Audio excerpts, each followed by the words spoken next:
Black Star Network is here. Hold no punches. I'm real revolutionary right now. Support this man, Black Media. He makes sure that our stories are told. I Thank you for being the voice of Black America, Roland. Stay black. I love y'all. All momentum we have now, we have to keep this going. The video looks phenomenal. See, there's a difference between Black Star Network and Black-owned media and something like CNN. You can't be Black-owned media and be scared. It's time to be smart. Bring your eyeballs home. You dig?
Today is Monday, April 24th, 2023. Coming up, a Roland Martin Unfiltered, streaming live on the Black Star Network, the Tennessee 3.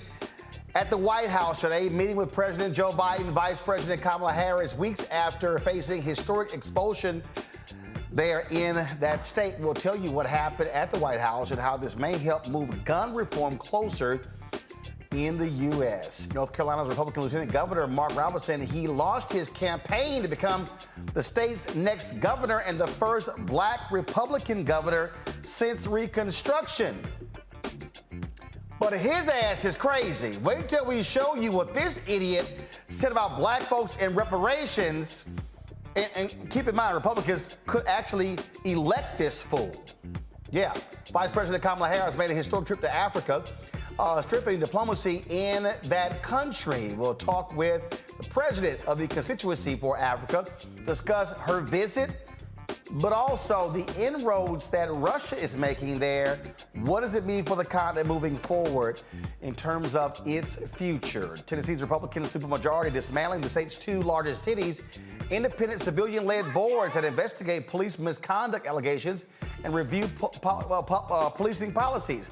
We'll talk with the Metro Nashville Community Oversight Executive Director about this very issue. Plus, legendary NBA coach Phil Jackson is showing his true colors as he says he has not watched any NBA games since they had Black Lives Matter on the court.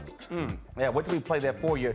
We'll be joined by journalist Kelsey Nicole Nelson here as well. Also, white women are going to learn to leave black folks alone. Another white woman get her ass whooped after she literally slapped a black woman in a store. I keep telling y'all, this ain't going to end well. Speaking of not ending well, Jeff Shell fired by Comcast as CEO of NBC Universal for having an affair with a CNBC anchor. White nationalist Tucker Carlson fired at Fox News. Moments later, Don Lemon gets the boot at CNN. I got a few things to say about that. It's time to bring the funk. I'm Roland Martin Unfiltered on the Black Star Network. Let's go. He's got it. Yup. Whatever the biz, he's on it.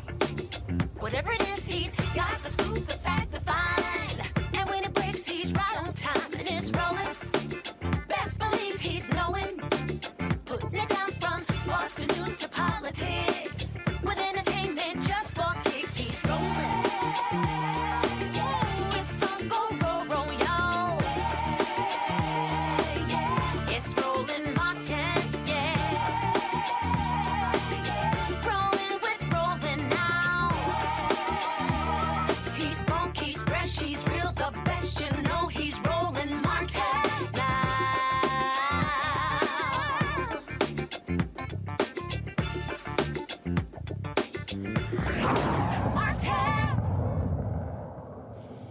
All right, the trio known as the Tennessee Three sat down with President Joe Biden and Vice President Kamala Harris today at the White House. Biden hosted the state lawmakers from Tennessee.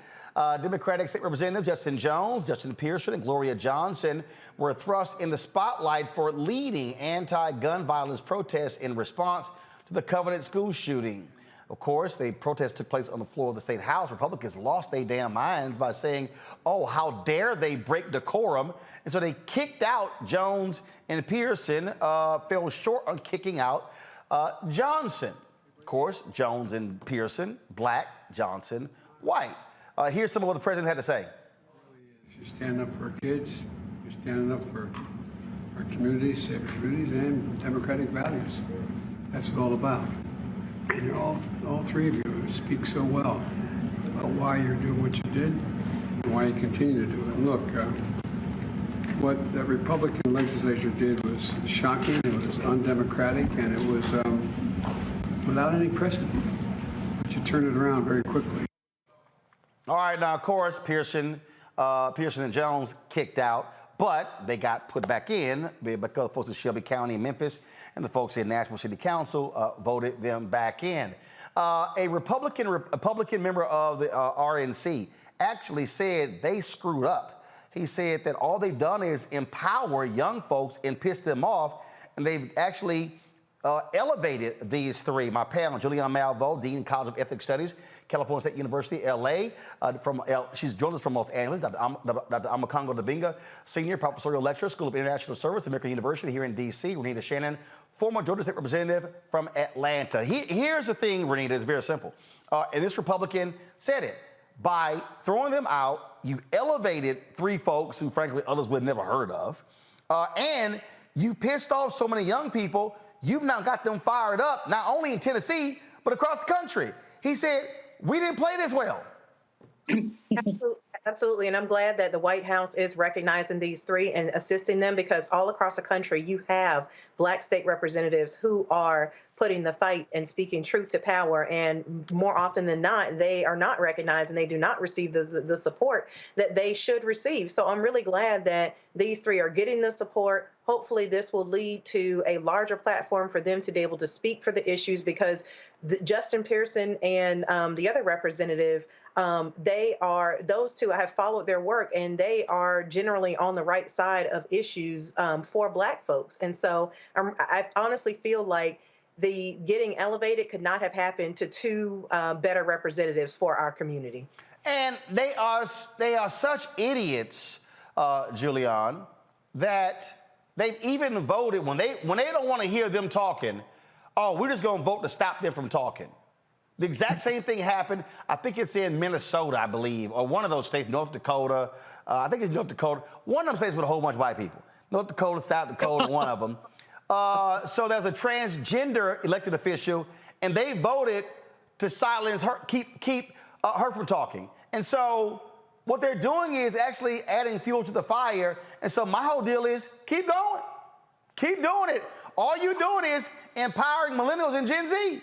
That's all you're doing. Well, you know, Roland, it's quite amusing to see how these folks try to silence people, when you know full and well, you try to silence them in one place, they're going to find another forum. They probably, they've been on TV. They've been, having radio interviews.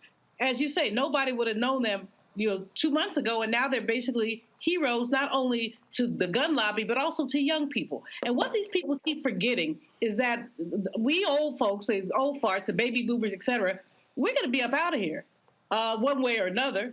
And these younger people, they don't do it the same way that we did it. They don't care if they broke decorum. They break decorum again. And they don't care about the rules according to protocol. They want stuff done. And with this gun thing, I mean, more than 12,000 people have died this year so far from these guns. And we've had, I don't know how many mass shootings. At one point, it's almost like more of them than days. So we're really looking at an epidemic, and it's a public health emergency as well. And young people aren't having it. They're feeling so impacted by this, so impacted that they are emboldened.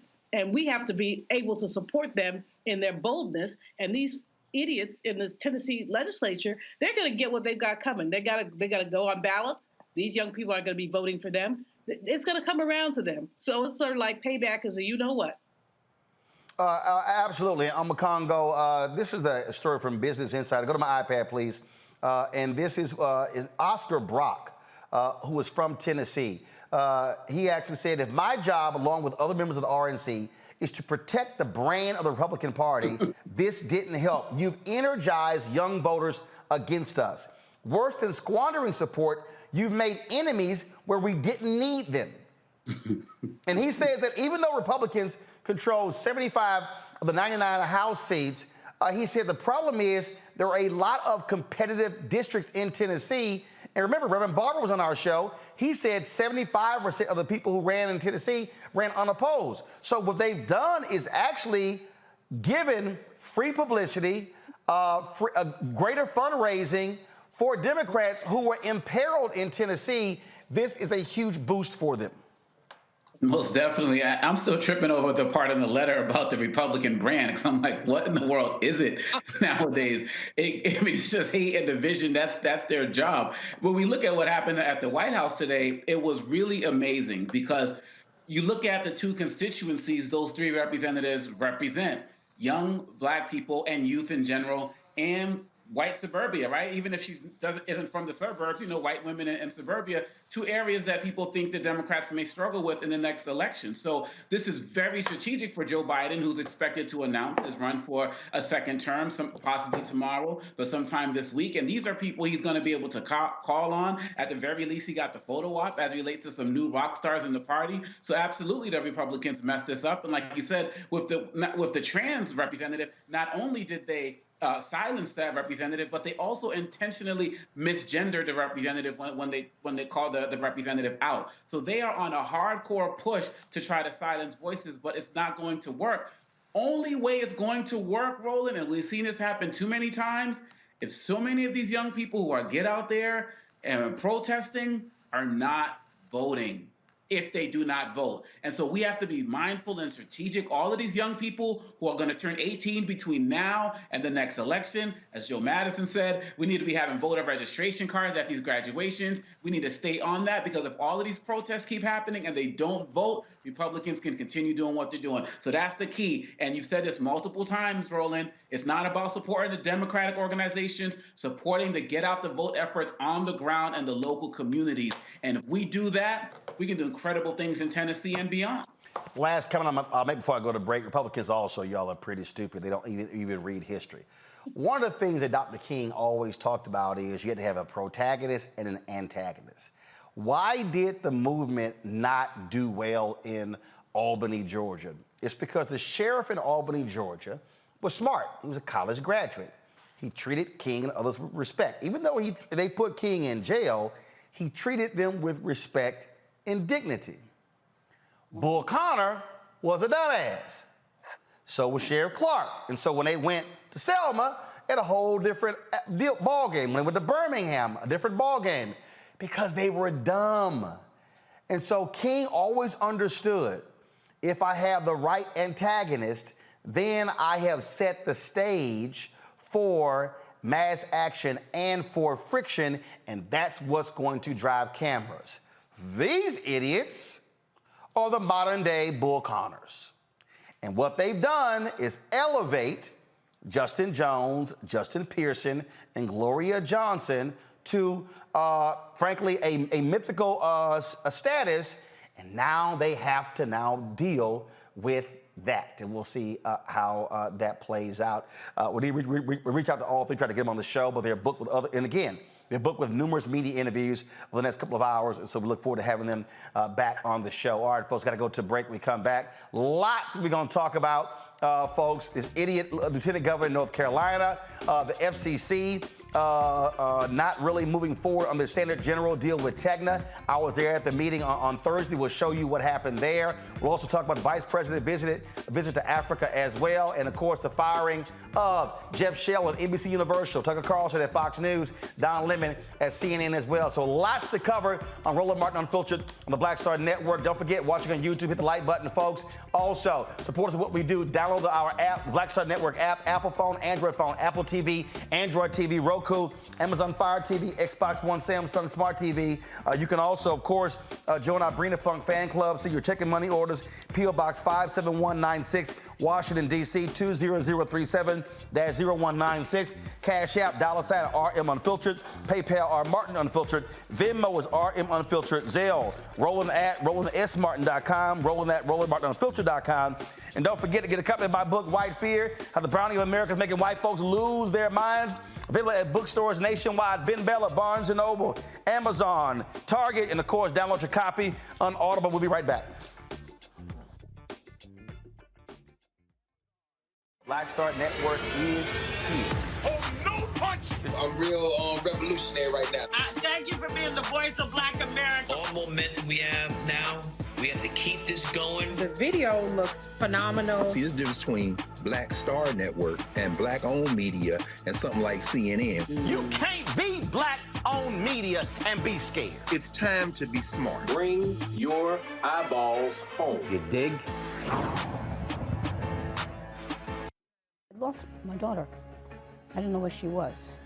So I had to figure out how to survive, how to eat, how to live. I don't want to go into the details because she's here, first of all. She may not want me telling that story. But possession of her, the family broke down, fell apart. I was homeless. I had to figure out, I didn't have a manager or an agent or anybody anymore, and I'm the talent. So I got to figure out how to be the agent. I had to figure out, how does business work?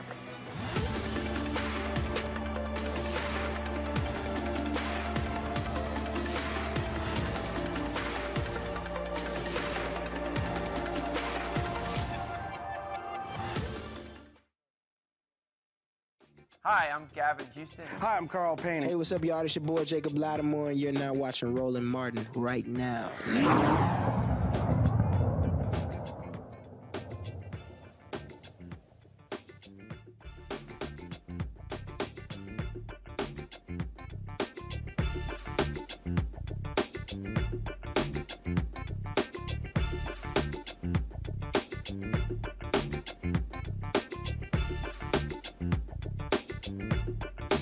Like, and they won't have much.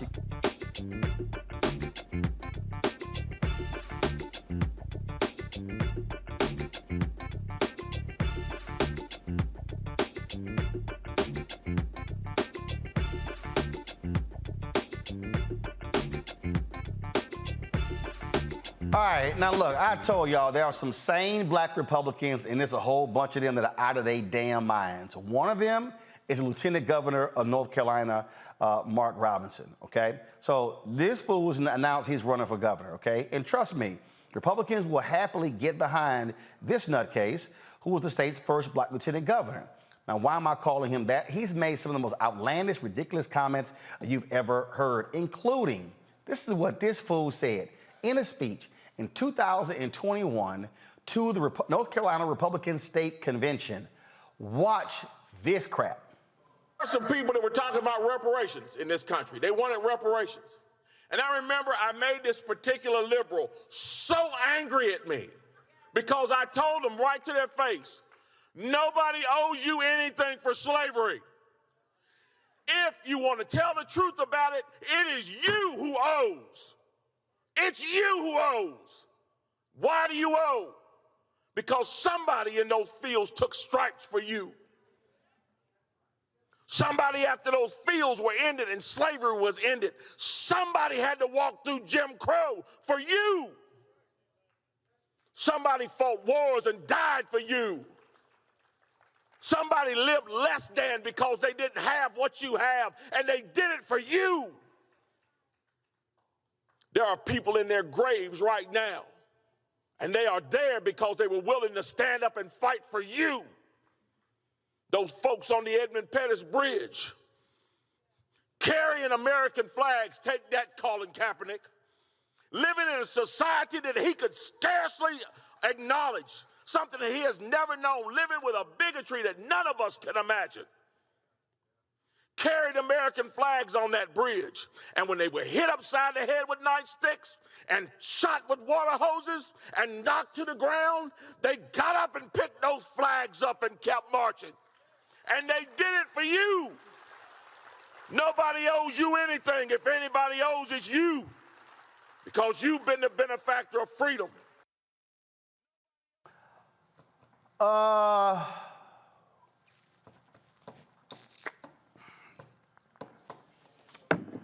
Here, I'm gonna walk that other side over here. Let me deal with this. All right, so let me explain something to y'all. Let me go ahead and roll my sleeves up, because I need to deal with this dumbass right here. So I got to stand up on this, dealing with this fool over here. All right, and so I'm doing this because you got James Baldwin over here, you got Harry Belafonte over here, you got Ida B. Wells Barnett over here, we got Angela Davis right here, we got Dr. King right here. And what y'all just heard is one of the stupidest, dumbest comments you've ever heard in your life. First of all, you have this fool trying to call out Colin Kaepernick for taking a knee, when if anybody actually read the Constitution, the right to protest is in the First Amendment. That's just first, okay?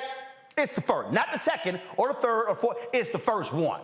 The right to protest, the freedom to assembly. And so when you stand in front of Republicans and they all clapping about how folks fought in wars, they actually fought for the Constitution, including the First Amendment. But your dumb ass probably ain't never read it. Especially when we listen to you talk. And then he goes on talking about Jim Crow and what formerly enslaved folks of African descent, what they went through and all the stuff folks went through. Yet he is lieutenant governor for the same Republican Party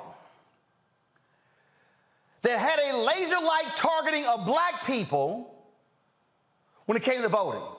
The federal courts ruled against them and said there was a laser-like targeting of black voters by Republicans in North Carolina. Same party that he represents. This same party has targeted black people across the board. This same party, so-called right to life, closing rural hospitals all across North Carolina because they did not want to expand Medicaid. Same party. And so what I want to know, Lieutenant Governor, where in the hell have you been instead with black folks who've been fighting the bigotry and racism of Republicans in your state? How have you called out your party? You haven't. And so in your warped mind, who do black people owe reparations to? I'm real confused by that one. Please tell me, Mark Robinson, where were you in the police shootings in your state when black folks were gunned down by cops?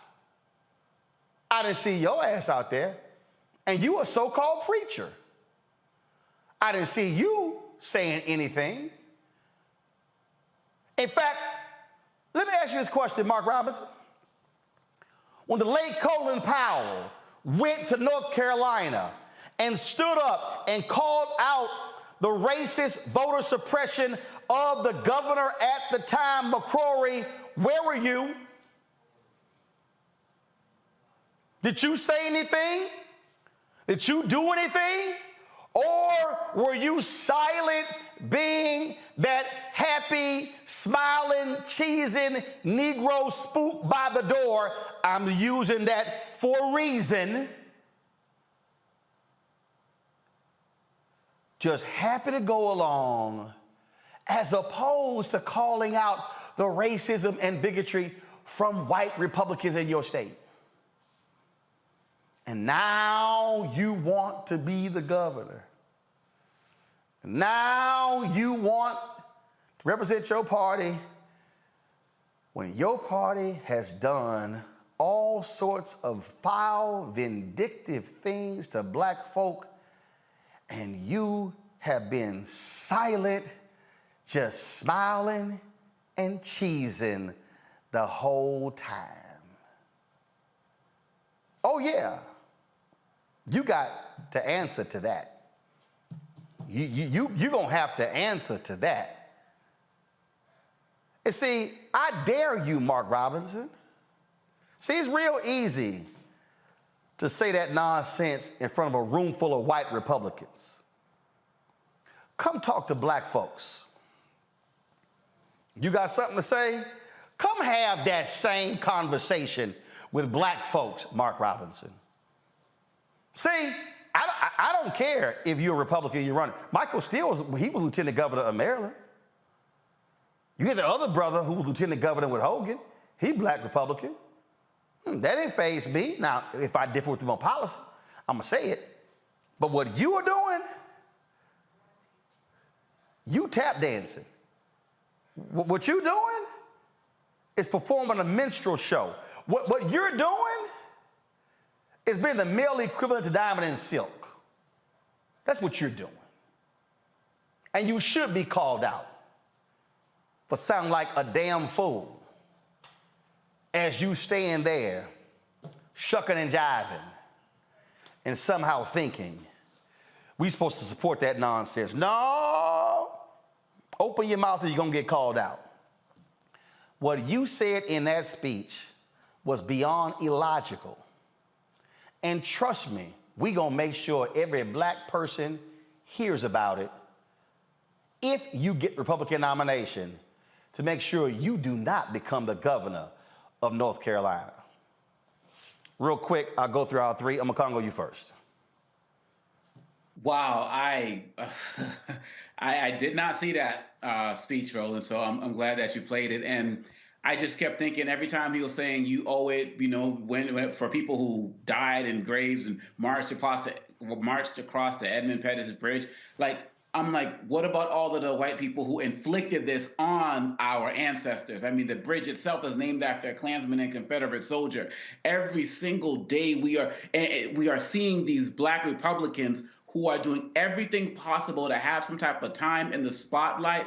And with this day and age, with their Republican brand that we talked about in the last segment, to be a black Republican in this space now, you have to shuck and jive in order to get that type of national attention. Look at Herschel Walker. And this is also why Tim Scott is not going to go anywhere either. If this is what black Republicans have to do, especially coming off a great black Republican like a Colin Powell, if this is what they have to do to get their time in the sun, they got to stop, because black power, black media, we're more empowered now, getting stronger by the day, and we're going to call attention to it every single day, because there's no room for this in any way, shape, or form. He has no chance if it's up to us.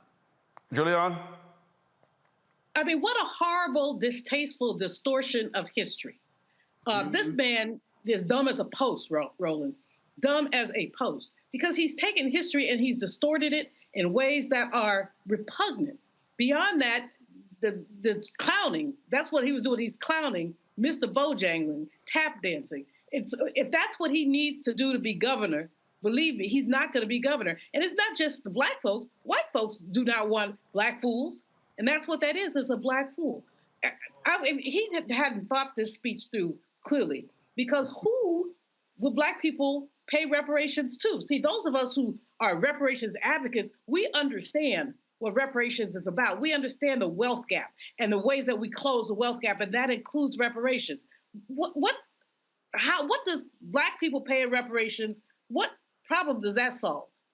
So he's just a GD fool, and he was empowered to be a GD fool, and no one has called him on his nonsense. But you're right, and Omakongo's right. These Black Republicans, you got what Roland, you've got some brother who's trolling you. These Black Republicans are basically, they need attention. They're attention deficit. And these are people who 20 years ago might have wanted to be Democrats, but they didn't want to stand in line. And the Republicans uplifted them. And so here they are uplifted. But what do they do with their uplift? There are Republicans, you mentioned some of them, who have helped Black people. But this fool here, that's all. Just say this fool here. Somebody needs to find a comic book and put him on the cover of it. Rita? Well, number one, he is completely on the outside of his mind. I mean, I call what he's doing what my friend Heidi frequently says, which is trying to outwhite the white man. Any person, any Black person who served as a elected official will tell you that racism is bipartisan within the political parties. But one thing that is true is that if you're going to be a Republican, what racism looks like over there is that you've got to out-racist the races, because you have got to be more racist against Black people, and you must stand for policies that are completely racist against Black people in order to make it anywhere within the Republican Party. And that's what he's trying to do. And that is what is required of today's Republican Party. So I'm frankly not surprised that he said this. I'm not surprised that he's advancing thoughts like this to the general public, hoping that people will not push back. But it's like everyone else has said on the panel, and also you, Roland, he would never say this in front of Black people because they would call him on the carpet immediately. This only works in front of Republicans, no one else. Indeed. All right, folks, hold tight 1 second. We come back. We'll talk about the VP trip to Africa. How important is it? What does it mean for relations with the motherland? We'll discuss that next with one of the top experts on African-American relations. Also, of course,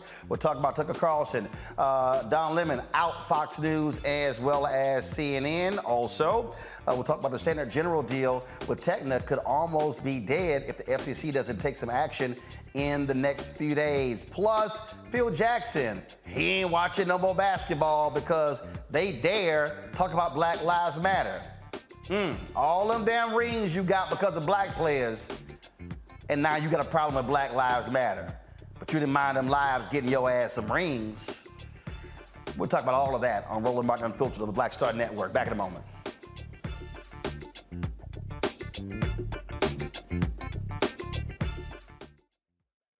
Next on the Black Table with me, Greg Carr.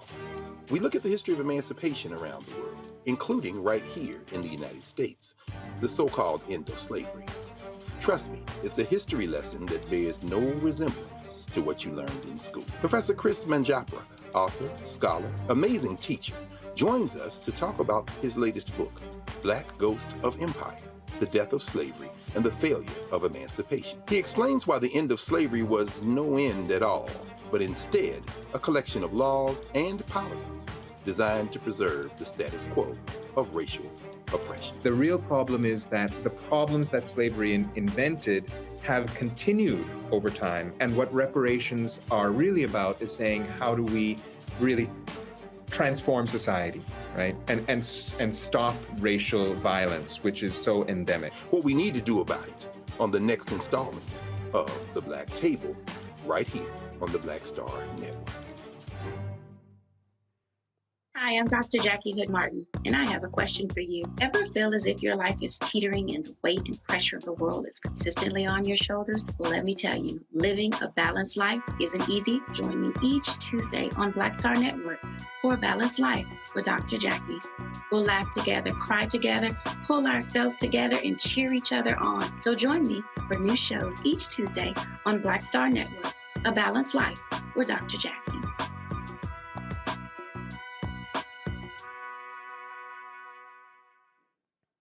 Hey, I'm Donnie Simpson. Hi, I'm Eric Nolan. I'm Shantae Moore. Hi, my name is Latoya Luckett, and you're watching Roland Martin Unfiltered.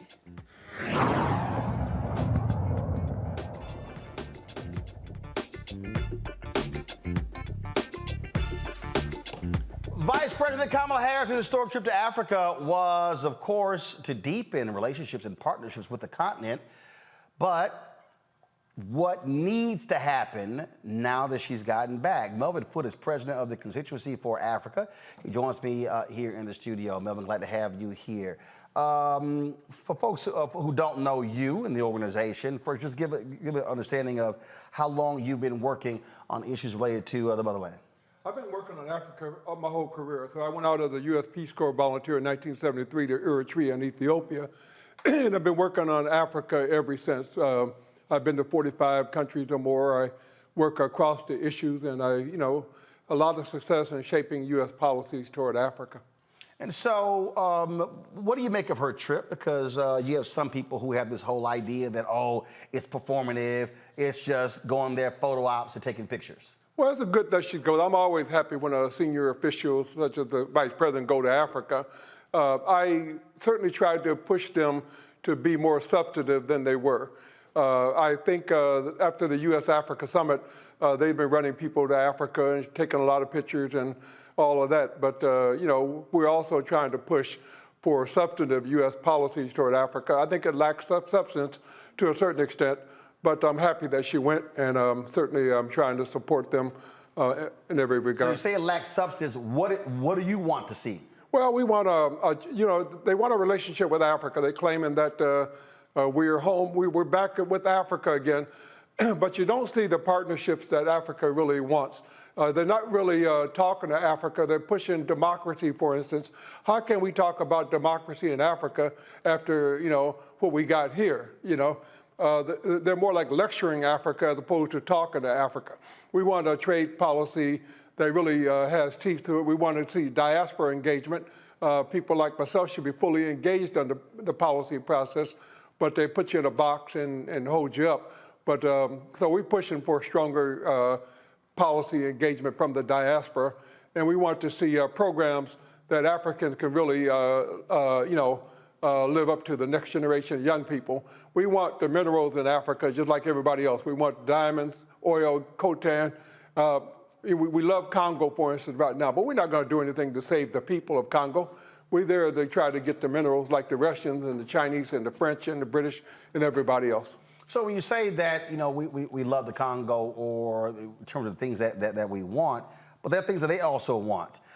We played a portion of the speech that the president of Ghana gave, where he said, enough with the conferences and the meetings.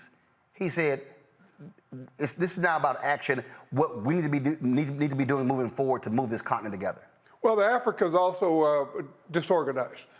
They came to the U.S.-Africa Summit back in December, and they came on their own airplane. Everybody had their own airplane, so nobody met before coming. And so Burundi saying, come to Burundi.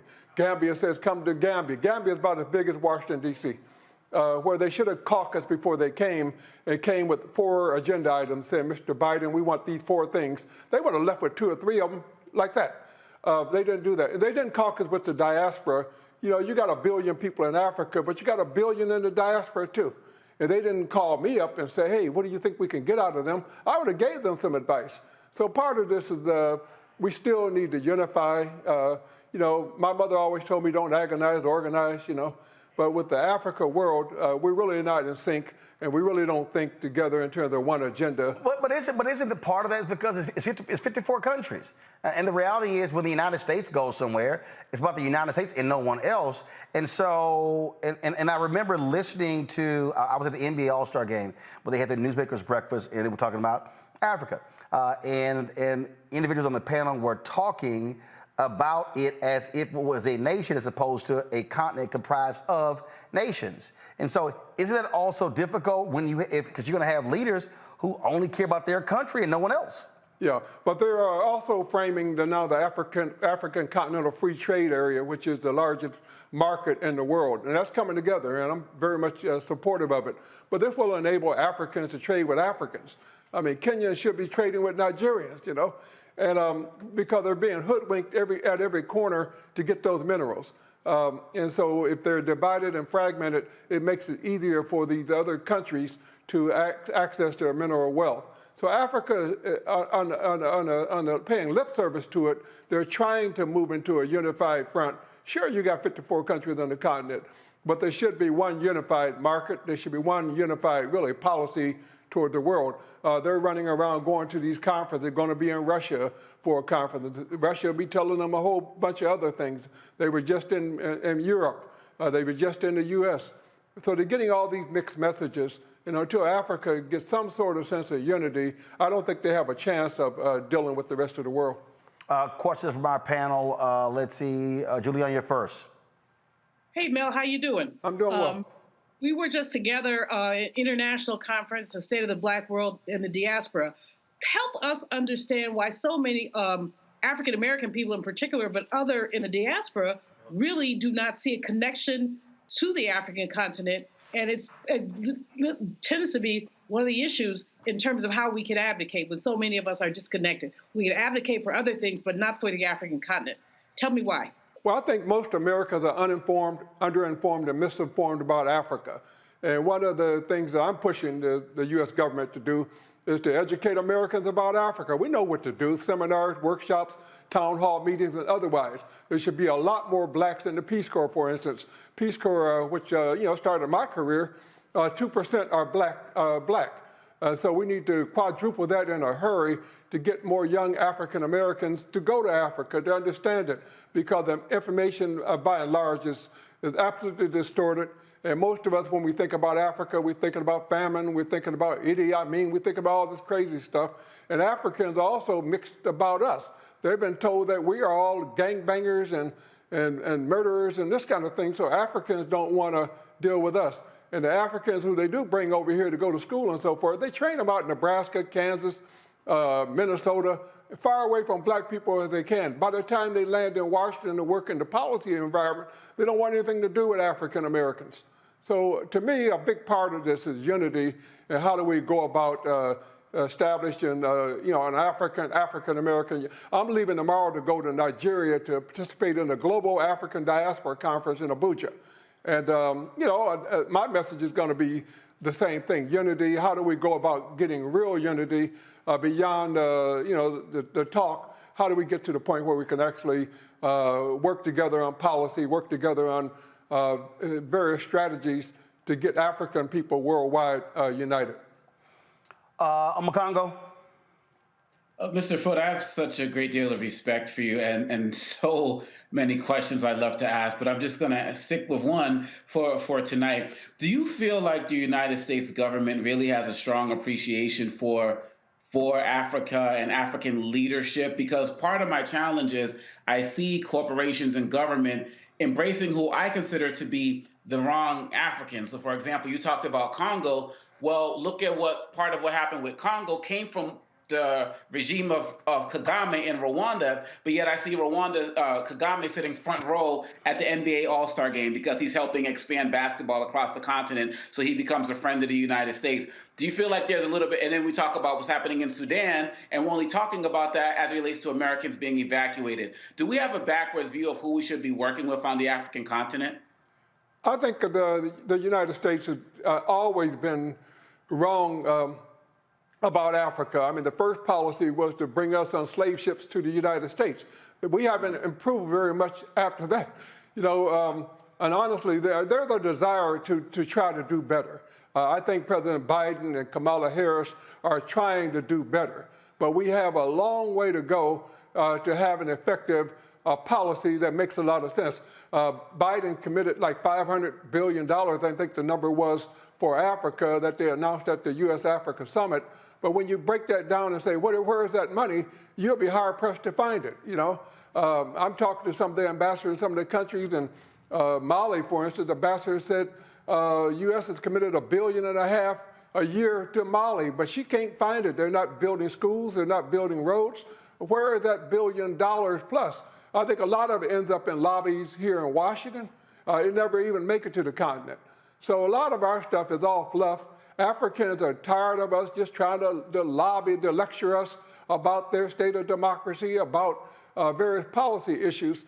I think the Biden administration really wants to do the right thing. There's a lot of great people working in this administration, but it's important for people like myself to continue to push them to do better and to actually come up with something that makes a lot of sense for not only Africa, but for the United States too. Renita? Mr. Foote, thank you for your work and thank you for being so direct in your comments. My question is, for so long, the conversation was that other countries needed to invest in the continent of Africa and not just forget about Africa. Now we're starting to see investment by foreign powers, and a lot of folks are skeptical, rightfully so, because it looks like an attempt that in the future this will reduce autonomy for Africa, or that the intentions are to control Africa instead of really assist Africa. What is it that you think is the appropriate balance, and what should other countries or even other nations be doing as far as supporting Africa in an authentic, legitimate way? Well, I think Africa itself is going to have to step up. I'm rather disappointed in the Africa Union in many regards. When it came to the fruition, it sounded like really was going to move very forcefully on a lot of these issues, really mobilizing the African viewpoints and things so that they can have a real impact with the World Bank and with the International Monetary Fund and all these other global entities. But in fact, I find it's a tiger kind of without teeth. And when they came to Washington for the summit and had not met before coming here, that said everything right there. I mean, the African Union is supposed to be the vehicle by which the African opinions are unified and organized and brought forth, but is not yet having done that. I have a lot of faith in the next generation. That something like 80% of the African population is under 30 years old. And these young people are watching Roland Martin and they're watching everything via cable. And so I think that the young people that I encounter are looking for a new Africa, an Africa that's actually going to stand up and claim its place. So I put a lot of faith in this next generation coming up. And I think it's incumbent upon people like myself to do everything we can to prepare the next generation, both here in the United States and across the continent, to move the continent forward. I think the strategy is a 100-year, 200-year strategy. It's not going to happen overnight. Right now, everybody just wants those minerals, and they're doing everything possible, saying anything that they need to say to get access to the strategic minerals in Africa. All right. Melvin, we appreciate it. Thanks a lot. Thank you. All right, gonna go to a break. We come back. Folks, we'll talk some headlines. First Black and Missing. Also, the woman the cop who killed Dante Wright, she's already out of prison. Really?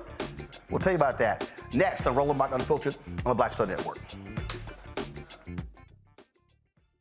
Hatred on the streets, a horrific scene, a white nationalist rally that descended into deadly violence. White people are losing their damn minds. As an angry pro-Trump mob storms the U.S. Capitol, we've seen shooting. We're about to see the rise of what I call white minority resistance.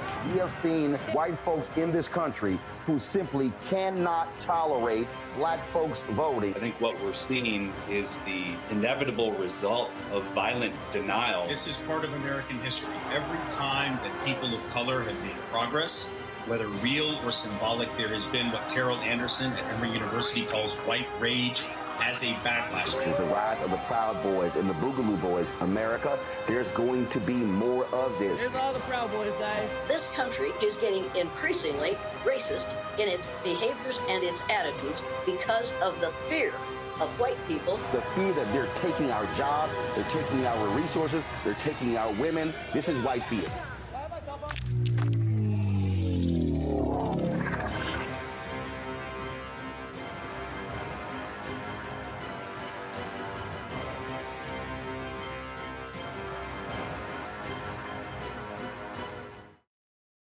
On next, A Balanced Life with me, Dr. Jackie, we talk about a hard, cold fact. Not all healthcare is created equal in this country, especially if you're a person of color.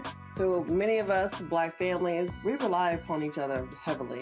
A lot of us aren't necessarily sure how to best communicate with our healthcare providers. How to take charge and balance the scales. Your life may depend on it. That's next on A Balanced Life on Black Star Network. Black TV does matter, dang it. Hey, what's up, y'all? It's your boy Jacob Lattimore, and you're now watching Roland Martin right now.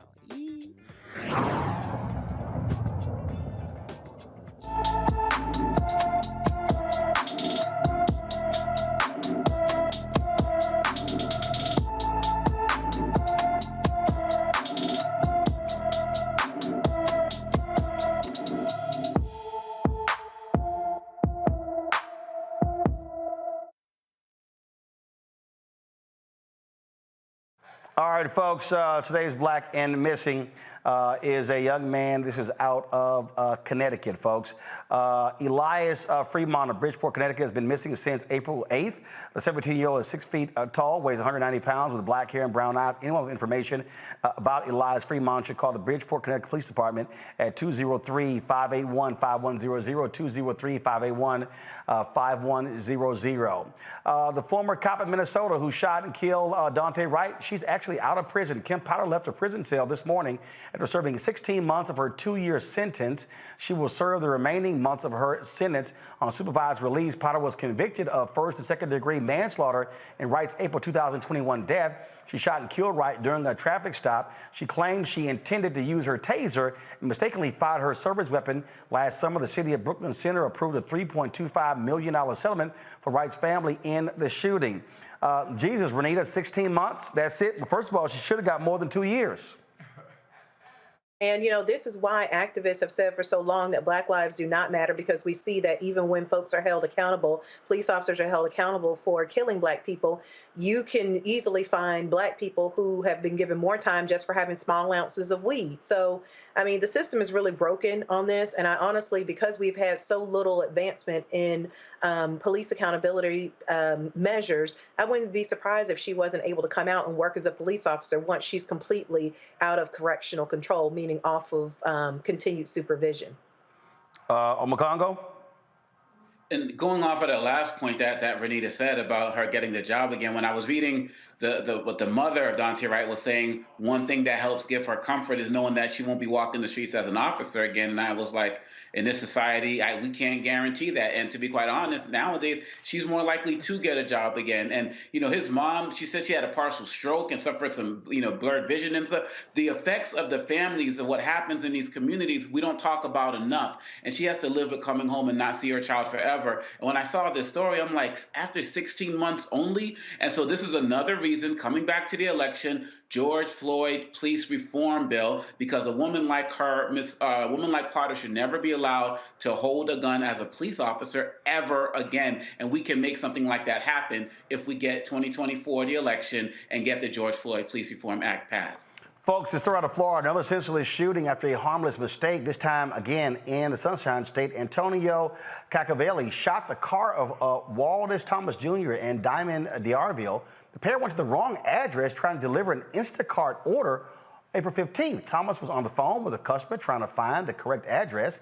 Thomas and D'Arville told police they attempted to reverse out of the area but hit a boulder. Cacavelli approached them aggressively and grabbed the driver's door window. He pulled out his Smith & Wesson Shield handgun, firing 3 shots towards the car's tires. No charges were filed against anyone involved. Police say each party's actions appear justified based on their perceived circumstances. What the hell, Julian? Damn, these folks, they just want to shoot first. This is crazy. I mean, it's just crazy.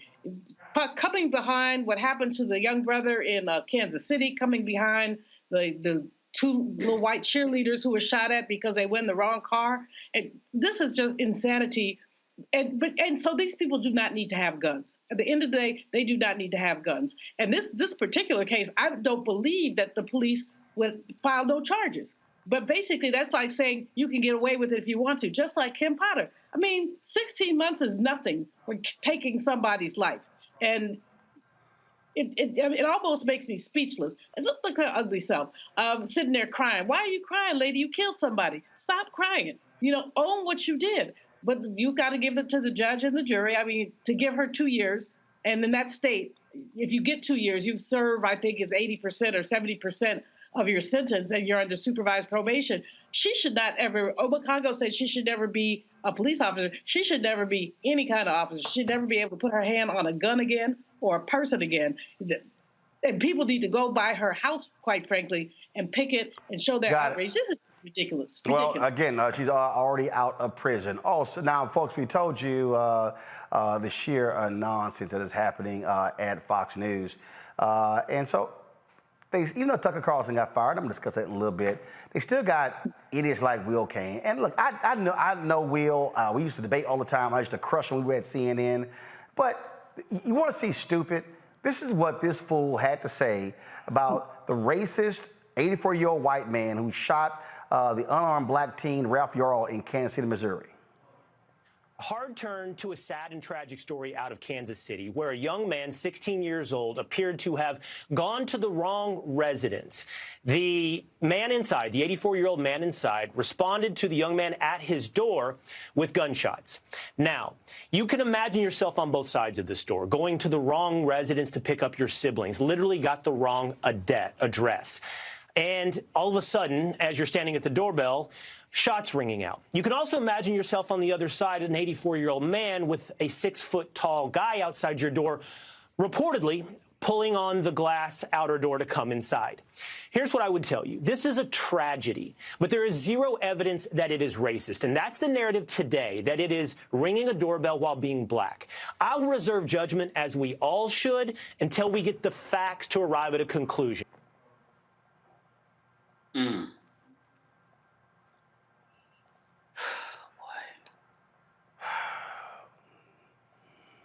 Will.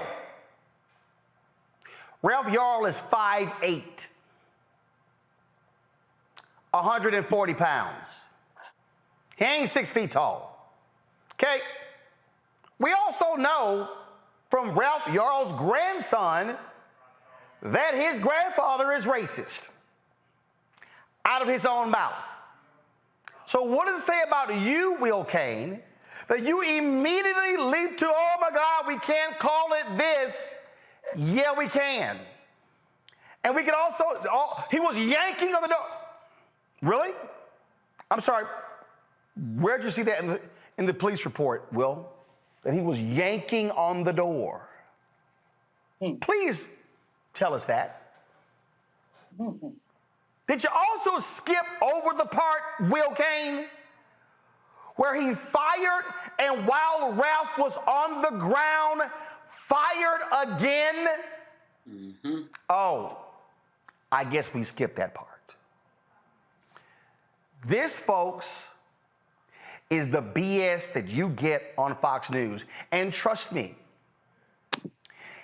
if Will Kane had said that crap on CNN when we were there and when we were debating, when I was debating him on Soledad's show, I would have ripped him to shreds.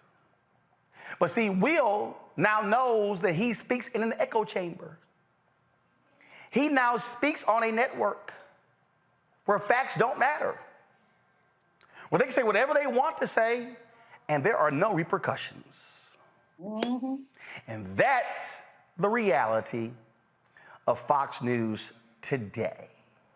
Will, you sound ridiculous. You know you sound ridiculous. And the man's own grandson, who I think knows him a hell of a lot better than you, has made it clear. Oh, and by the way, Will, the grandson said all he did was watch Fox News all day. And he said that is what led to his views on race. So it seems like it's now come back on your doorstep. I'll be back on Roland Martin Unfiltered on the Black Star Network. When you talk about blackness and what happens in black culture, we're about covering these things that matter to us, speaking to our issues and concerns. This is a genuine people-powered movement. There's a lot of stuff that we're not getting. You get it, and you spread the word. We wish to plead our own cause. Too long have others spoken for us. We cannot tell our own story if we can't pay for it. This is about covering us. Invest in black-owned media. Your dollars matter. We don't have to keep asking them to cover our stuff. So please support us in what we do, folks. We want to hit 2,000 people, $50 this month, raise $100,000. We're behind 100,000, so we want to hit that. Y'all money makes this possible.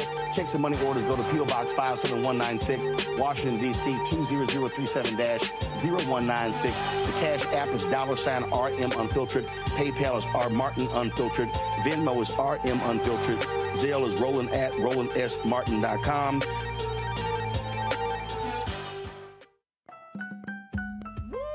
We're all impacted impacted by the culture, whether we know it or not. From politics to music and entertainment, it's a huge part of our lives, and we're going to talk about it every day right here on The Culture with me, Faraji Muhammad, only on the Black Star Network.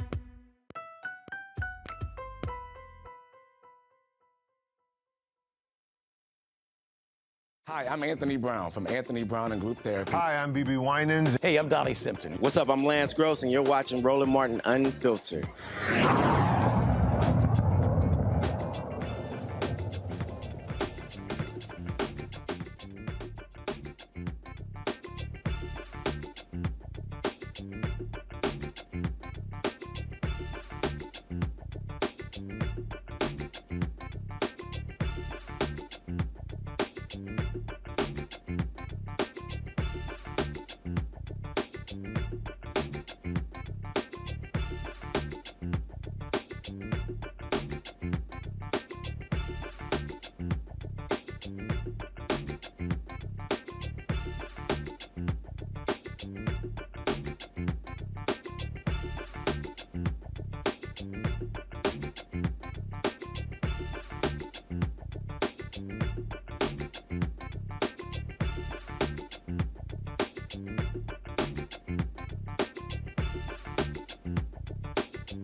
All right, folks, welcome back to Roland Martin Unfiltered. So I keep telling y'all Republicans claim local control, they hate big government, but that's only when they're the ones who are not in control. And so in Memphis and Nashville, they have independent civilian-led police review boards to look at police shootings and things along as such. Well, the Republicans in the legislature in Tennessee, they don't give a damn. So they don't like the fact that the folks in Memphis and Nashville have the audacity to determine how they should govern Memphis and Nashville. But it ain't just them. In Missouri, Republicans want to take over the St. Louis Police Department like they have control of the police department in Kansas City. Because Republicans cannot stand when cops are being held accountable. And so Thursday, the legislature, Republicans, voted to abolish both groups in Memphis and Nashville. In line with the FBI. Guys, I didn't call for the video. All right, here we go. Now, in Nashville, they were implemented in 2018 after an officer-involved shooting. Okay? Now, it was the first time a Nashville police officer had been charged with murder. Yeah, it happened. Now, the decision to eliminate these groups is all about, now, first of all, the decision to eliminate the groups reverses. Now, let me be real clear. Let me say this again. Nashville voted to create the group. 58.8% of the voters approved the creation. So basically, Republicans in Tennessee are saying, screw the actual voters of Nashville, because Republicans in the legislature, they frankly look at Nashville and Memphis the same way the Republicans in Mississippi look at Jackson, Mississippi. We don't like the Democrats are running these cities. Jill Fitchert, Executive Director of the Metro Nashville Community Oversight Board, she joins me right now. Jill, glad to have you here. I mean, this is utterly nonsensical, and what this just proves, Republicans do not give a damn what the voters think. They don't care about local control. Their deal is, we got power, we will tell y'all what to do. Right, that's exactly right. What we've been doing in Nashville as a community oversight board is continuing to allow the voters to, the voters who voted for this to have a voice in how they want to be policed. And what we've seen is this legislation, from the moment that it was enacted from 2019 up, have continuously tried to interfere and circumvent the will of the people here. 134,135 people voted to have police oversight the way that we're doing it in this city. And so I knew that this was like an impending thing that would end up happening. But at the end of the day, we've been doing excellent work, and I still don't know why this was pushed forward, this particular legislation session. All right, so what legal recourse do y'all have? How does a legislature get to override what voters approved? I thought voters get the final say-so. Yeah, I mean, I think that it's an unconstitutional bill. I think it's a targeted bill. I think it's retaliatory. They have tried to just really overtake Nashville in general. There's been this, a buzz about because the city didn't allow for a Republican National Convention, but I believe that that's just not accurate. I think it's more sinister than that. I think that police accountability, especially after the Tyree Nichols brutal killing, that we should have more oversight opposed to less. They want to create what they call a standard type of oversight across the state, which is really a less effective way of doing oversight. And it really is just like I said earlier to someone else, it's just a glorified intake system. All you do is take your repository for taking in complaints from citizens. What we have now is citizens have a voice. They get to come and talk about their experience. And it really is cathartic, and it's healing for them to be able to address this in front of a body and speak about what they have encountered. Taking that away from the citizens means that they lose a voice in this process. Renita?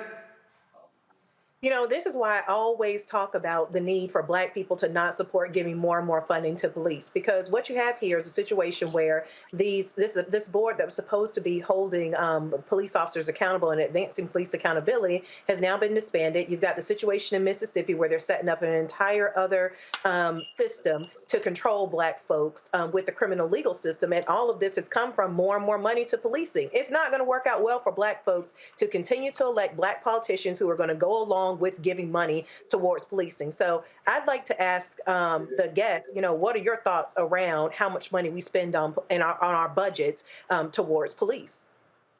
Yeah, I think the budgets are inflated. I mean, our budget is like $285 million. Our budget to do accountability is $1.5 million. It increased, by $500,000 last fiscal year. But what it shows is that oversight of policing continues to be the last thing on cities and states' mind. Police officers are being more militarized, our city included. We have had, all kind of issues. If you look, Tennessee has been in the national spotlight for policing issues over the last year. I mean, they have just one thing after the other, from editing body-worn cameras to, sex rings within police departments to brutalization of citizens. And we continue to give them money and pay out millions and millions of dollars for police misconduct. And so, yeah, I think that cities and council members and those who have the power to look at why we continue to pour more money into policing and less money into affordable housing, and other areas like healthcare and things of that nature, mental health care, job, creation, and other areas like education. But we continue to use the police department and their budget to handle the social ills of our cities. It doesn't make sense to me. But Ms. Fitzgerald, I was wondering, is the only recourse for those of us who are outside of Tennessee, is it to put pressure on the sponsors, the people who support these Republicans? Is it to support more get out the voting efforts to get new politicians in 2024? What is it that we can do from the outside to help this get corrected in the future? Yeah, I think what we've been talking about is really trying to just across the nation, police oversight accountability boards, they're growing. People are wanting them more and more. In our state, of course, as we see, they want them less. What we would like to see is people like contacting our governor, talking about why it's important. Right after this, Tyre Nichols has only been dead a little over 90 days. He was brutally murdered, and at the same time that even the people in Memphis who want more police accountability, who want to have oversight, investigatory powers, which is what they're stripping away. They're stripping away our power to investigate these complaints, putting in place a review board, a review committee. I just think it's a slap in the face to the parents of Tyre Nichols. So I think putting more pressure on politicians, putting more pressure on this at the city level to stand with us, to stand with our oversight boards, to speak up and speak out against this type of legislation. It's very harmful to our communities, especially the communities of Black people, Black and brown people specifically. And I think that they have to be brave and courageous to stand against this kind of harmful legislation. Julian? Many cities have community oversight boards, but many other cities do not. They have been, frankly, quite unpopular, even though more and more cities have them. The other thing that has tended to happen is they have varying degrees of power. In other words, some of them have subpoena power. Others simply have, they listen. All they do is listen. As you said, it's cathartic, but it's not, it doesn't change anything. What are your takeaways? What kind of advice would you give cities who don't have oversight boards now, but would like to have them? What would you tell them about your experience with the Community Oversight Board? Yeah, I think that our board is unique. It was set up through a charter amendment. It went through a referendum. Most community oversight boards and just review committees or police accountability boards are in place through legislation that's enacted by local government.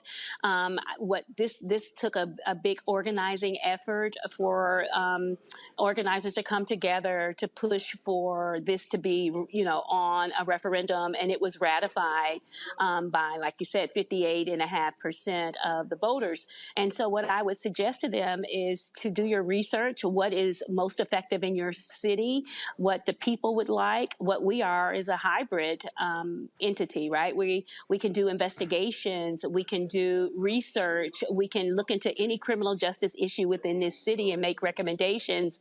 I think that that hybrid model is a best practice model. And so I would say for people to at least talk to your local legislators, your mayors and your commissioners or city council people, but also begin to talk to the people in your communities to see what they want. How do they want to be policed, and how do they want to hold the police departments accountable? Because it's the taxpayers that are paying their salaries. And so we should all have a stake in how we want to be policed in our communities. All right, then. Well, look, good luck. Keep fighting the good fight. Jill, we'll keep covering this. We appreciate it. Thanks a lot. All right, thank you. Appreciate it. Folks, we come back. We'll talk the firing of Jeff Shell at Comcast, Tucker Carlson at Fox, Don Lemon at CNN. Also, later in the show, Standard General continues their battle to buy Tegna against the FCC. We'll tell you what happened at the FCC meeting on Thursday. Lots to talk about right here on Roland Martin Unfiltered on the Black Star Network. Perfect day to wear a black-owned shirt. You want to support us, what we do. First of all, if you're watching on YouTube, hit that like button, y'all. We should easily be at 2,000, 3,000 likes today. That helps us with the YouTube algorithm, so please help us with that. And of course, download our app, Apple phone, Android phone, Apple TV, Android TV, Roku, Amazon Fire TV, Xbox One, Samsung Smart TV. Don't forget, you can also watch us on Amazon News. Of course, click Amazon Fire TV, go to Amazon News, check us out. You got Alexa, say, Alexa, play the Black Black Star Network, and of course our audio. Play news from Black Star Network. The audio will actually play that as well. And don't forget, you can also support us. Send your check and money orders. P.O. Box 5, 7196, Washington, D.C. 20037-0196. Cash App, $RM Unfiltered. PayPal, R Martin Unfiltered. Venmo's RM Unfiltered. Zelle, Roland@RolandSMartin.com. Roland@RolandMartinUnfiltered.com. Be sure to get a copy of my book, White Fear, The Browning of Americans Making White Folks Lose Their Minds. Ben Bella Books, Amazon, Barnes & Noble, Target. Download a copy on Audible. We'll be right back. Hatred on the streets, a horrific scene, a white nationalist rally that descended into deadly violence. White people are losing their damn minds. As an angry pro-Trump mob storms the U.S. Capitol, we've seen shooting. We're about to see the rise of what I call white minority resistance. We have seen white folks in this country who simply cannot tolerate black folks voting. I think what we're seeing is the inevitable result of violent denial. This is part of American history. Every time that people of color have made progress, whether real or symbolic, there has been what Carol Anderson at Emory University calls white rage as a backlash. This is the rise of the Proud Boys and the Boogaloo Boys. America, there's going to be more of this. Here's all the Proud Boys, Dave. This country is getting increasingly racist in its behaviors and its attitudes because of the fear of white people. The fear that they're taking our jobs, they're taking our resources, they're taking our women. This is white fear.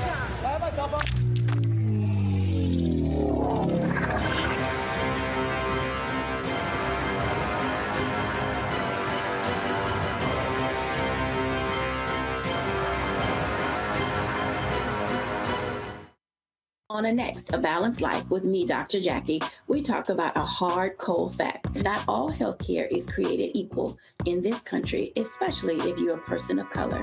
So many of us, Black families, we rely upon each other heavily. A lot of us aren't necessarily sure how to best communicate with our healthcare providers. How to take charge and balance the scales. Your life may depend on it.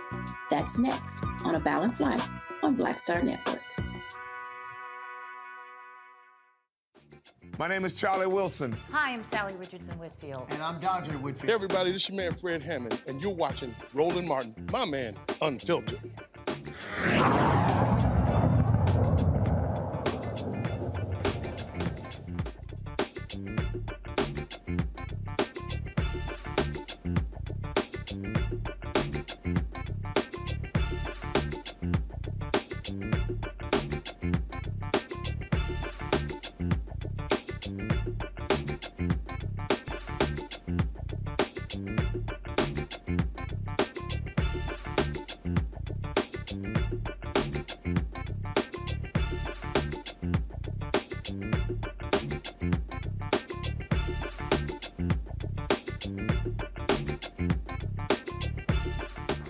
All right, y'all, welcome back to Roland Martin Unfiltered on the Black Star Network. Yo, the last 24 hours in mainstream white media has been crazy. Yesterday, Comcast drops a bomb that NBC Universal CEO Jeff Shell out the door after acknowledging an inappropriate relationship with a staffer, an anchor at CNBC. Her attorneys came out upset that her name was released. She apparently filed a sexual harassment claim against Jeff Shell. As a result, if y'all go to my iPad, you will see that. Lawyer for Hadley Gamble says she filed a sexual harassment and sex discrimination complaint at the company. Shell acknowledged they had an affair several years ago. Not only that, Comcast said he ain't getting no severance. He ain't getting severance. So that was on Sunday. Then today, this morning, the first shoe that dropped, Tucker Carlson out at Fox News, fired at Fox News. A lot of people initially said, oh, it had to be because of the Dominion lawsuit, them having to pay out a $787.5 million settlement. The white nationalist Tucker Carlson, of course, was involved in that. But it wasn't just that the LA Times is reporting, that it was Rupert Murdoch with input from several board members who decided to fire Tucker Carlson directly. It says right here from the LA Times, people familiar with the situation who were not authorized to comment publicly said the decision to fire Carlson came straight from Fox Corp chairman Rupert Murdoch with input from board members and other Fox Corporation executives. Now, Tucker Carlson's last show was on Friday. All right, he said, I'm gonna see y'all on Monday. CNN's reporting that he was literally given 10 minutes heads up before the decision was actually made. Now, you might say, well, okay, why did Rupert do that? Back to the iPad. Remember, it was a producer at Fox News who worked on Maria Bartiromo's show, as well as Tucker Carlson's show, Abby Grossberg, who filed a discrimination lawsuit claiming a number of things, including the toxic work environment on Tucker's staff, how they use the C word all the time describing women there, how it was just misogynistic, sexist, you name it, all of that. But Tucker didn't get fired just by himself. So did his executive producer, who she also named in her lawsuit. Okay, now you got that. Literally, not even 30 minutes after people are talking about the firing of Tucker Carlson, then Don Lemon gets fired at CNN. All right? So he's been on thin ice because supposedly back and forth with Caitlin Collins and Poppy Harlow. Of course, John Malone made clear when Discovery took over that he wanted them to be a little bit different, more like Fox News in the reporting. Chris Licht has made it clear he wants the network to attract more conservatives. He wants them to be more down the middle, less rancor, all that sort of stuff. Then the folks at the New York Times, they are saying that this interview last week with the Republican nominee for president, who's Indian American, this played a role in Don getting fired. Listen to the interview. Due respect, I find your explanation reductive and actually insulting, including to black Americans, to say that black people today, compared to 1964, 1865, haven't made progress in part because of the freedoms we secured. And the Second Amendment was black part people, of what secured hang on, that please. freedom. I cannot keep a thought if you guys are talking to me in my ear. So hang on 1 second. So to say that black people, say what you said again. Black people secured their freedoms after the Civil War. It is a historical fact, Don. Just study it. Only after their Second Amendment rights were secured. That's a not fact. secured their freedoms after the Civil War. That is not. You are discounting Reconstruction. You're discounting a whole host of things that happened after the Civil War when it comes to African Americans, including the whole reason that the Civil Rights Movement happened is because black people did not secure their freedoms after the Civil War, and that things turned around. People tried to change the freedoms that were supposed to happen. And you know how they got it? They got their Second Amendment rights, and they actually got the NRA played a big role in that. But today, Don, the NRA did not play a big role. Absolutely, they trained black Americans how to use firearms. That's a lie. That's not. The NRA did not play a big role. This is just historical fact. But not historical fact. The part that I just find because you say it's historical fact. The part that I find insulting is when you say today black Americans don't have those rights after we have gone through civil rights revolution in this country. You are sitting here telling an African American about the rights and what you find insulting about the way I live, the skin I live in every day. Here's where you and I have a different point of view. Black and white that black people don't have in this country, and that black people do have. Well, here's where you and I have a different point of view. I think we should be able to express our views regardless of the color of our skin. We should have this debate without me regarding you as a black man, but me regarding you as a fellow citizen. That's what I think we should see. Whatever ethnicity you are, explaining to me whatever ethnicity about what it's like to be black. Whatever ethnicity I am, I'll tell you what I am. I'm an Indian American. I'm proud of it. But I think we should have this debate. Black, white doesn't matter. I think we should have this on debate. The content of the ideas. If you're going to do it, you should do it in an honest way and in a fair way. And what you're doing is not an honest and fair way. Okay? We appreciate you coming on. With due respect, Don, I look forward to continuing that conversation. Thank you. The conversation. Thank you so much. Thank you, Papa. All right, so let's unpack this. All right, now first of all, if the New York Times is saying that that interview was part of the reason why he got fired, that's weak as hell. Now, what's also crazy, if you actually saw the whole deal, Don was not trying to even be in the conversation. Poppy kept asking if he wanted to say something. He was like, nah, I'm good. And then he finally did. Damn, in hindsight, probably wanted to stay quiet. I think probably what pissed them off was that comment, whatever ethnicity you are. okay? If you just listen to the interview and how they think in terms of how the folks at CNN, how they operate, that could have been seen as dismissive, all right? But here's what I need people to understand. And whenever these things happen, and these firings and stuff like that, I love it how, like, even during the whole Dominion deal, everybody kept talking about how powerful, the power that the Fox News host had, that Sean Hannity had, the power Tucker Carlson had, how they were even more powerful than their bosses, CEO Suzanne Scott.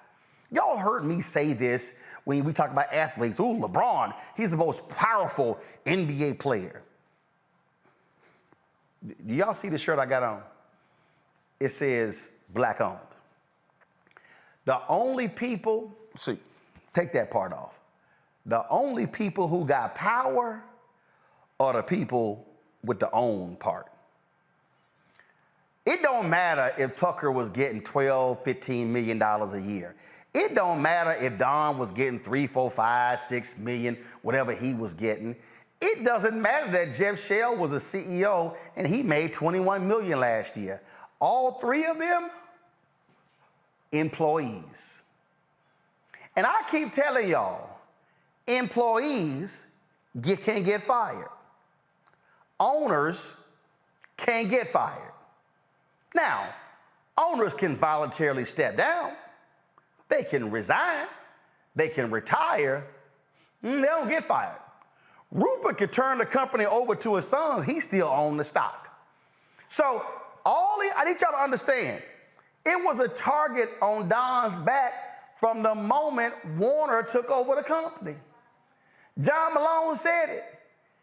Y'all, this real clear. Now Don, y'all got Don's statement?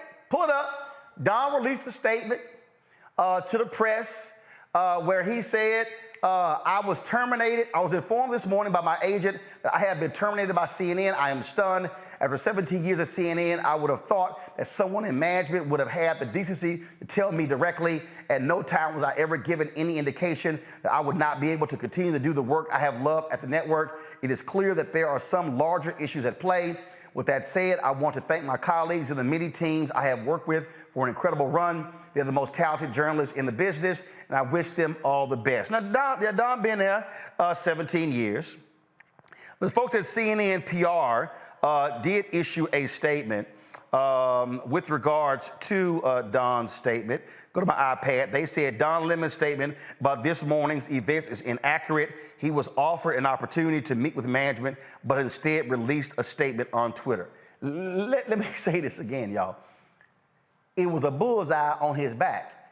When he got moved from prime time to the morning, that wasn't no promotion.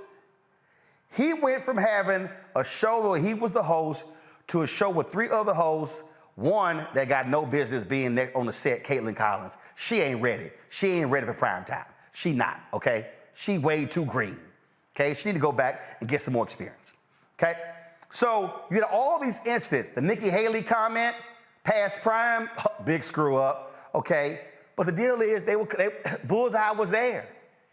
Y'all, all the stories you saw drop, the Variety story, the story over the weekend saying White House Press Secretary Karine Jean-Pierre wouldn't appear on the show with him, chose to do the interview with anchor with somebody else.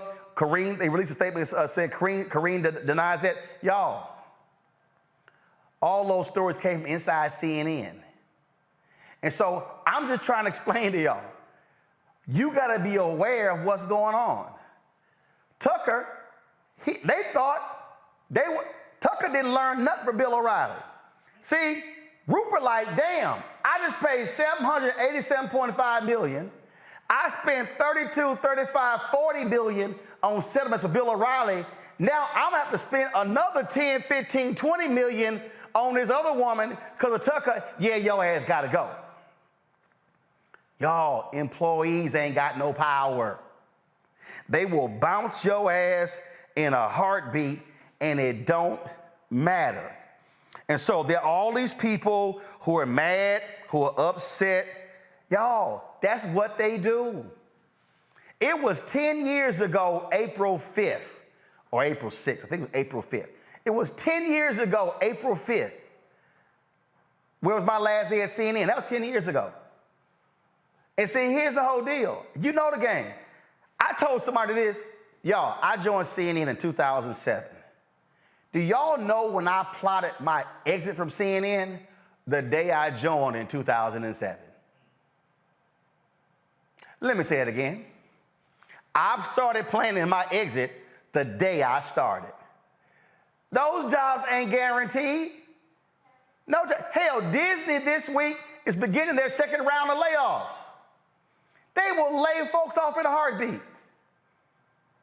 So understand, what you saw is that actions will beget actions. That's what's going on here. And for those who are happy to see Tucker Carlson, the white nationalist, gone, I'm one of them. Just keep in mind, he replaced Bill O'Reilly, and he was 10 times worse than Bill O'Reilly. So you might get an even more wild white nationalist, because Fox News still want that white nationalist money. That ain't changed one bit. As for Don Lemon, he gonna get his millions. Oh, he gonna get his millions. Apparently he had signed a new contract when he went to the morning show. They gonna pay that off. They ain't got no problem paying it off. That's what they do. They'll pay that money off in a heartbeat. But just do understand, y'all, these folks, it's all about, again, what they do and how they gonna do it. And so again, here's Brian Stelter. Go to my iPad. He reports Carlson's contract was renewed in 2021. He'll be paid out for the rest of his contract. He was getting about $20 million per year. Y'all, he gonna get his money. It don't matter. He a trust fund baby anyway, and so he gonna get his money. And what you also have, you know, these folks are gonna sit here, keep going. So just understand, this is what these companies do. They're gonna sit here and get rid of folks in a heartbeat. But like I said, when you the owner, can't nobody get rid of you but God. Just remember that. I'll be back.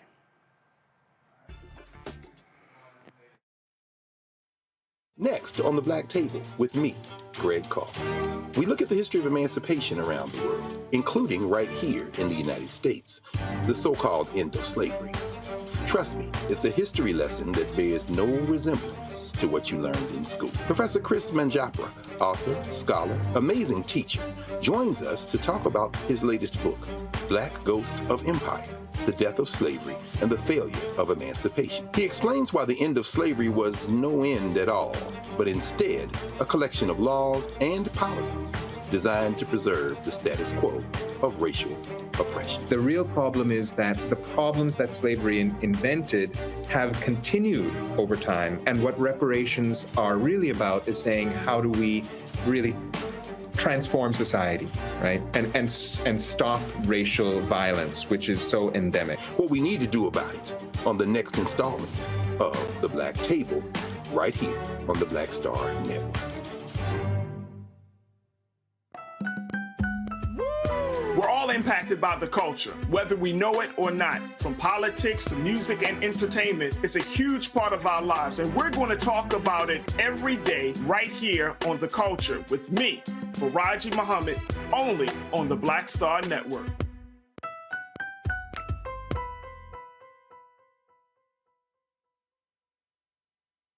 Hi, y'all doing? It's your favorite funny girl, Amanda Seals. Hi, I'm Anthony Brown from Anthony Brown and Group Therapy. What up, Lana Well, and you are watching Roland Martin Unfiltered.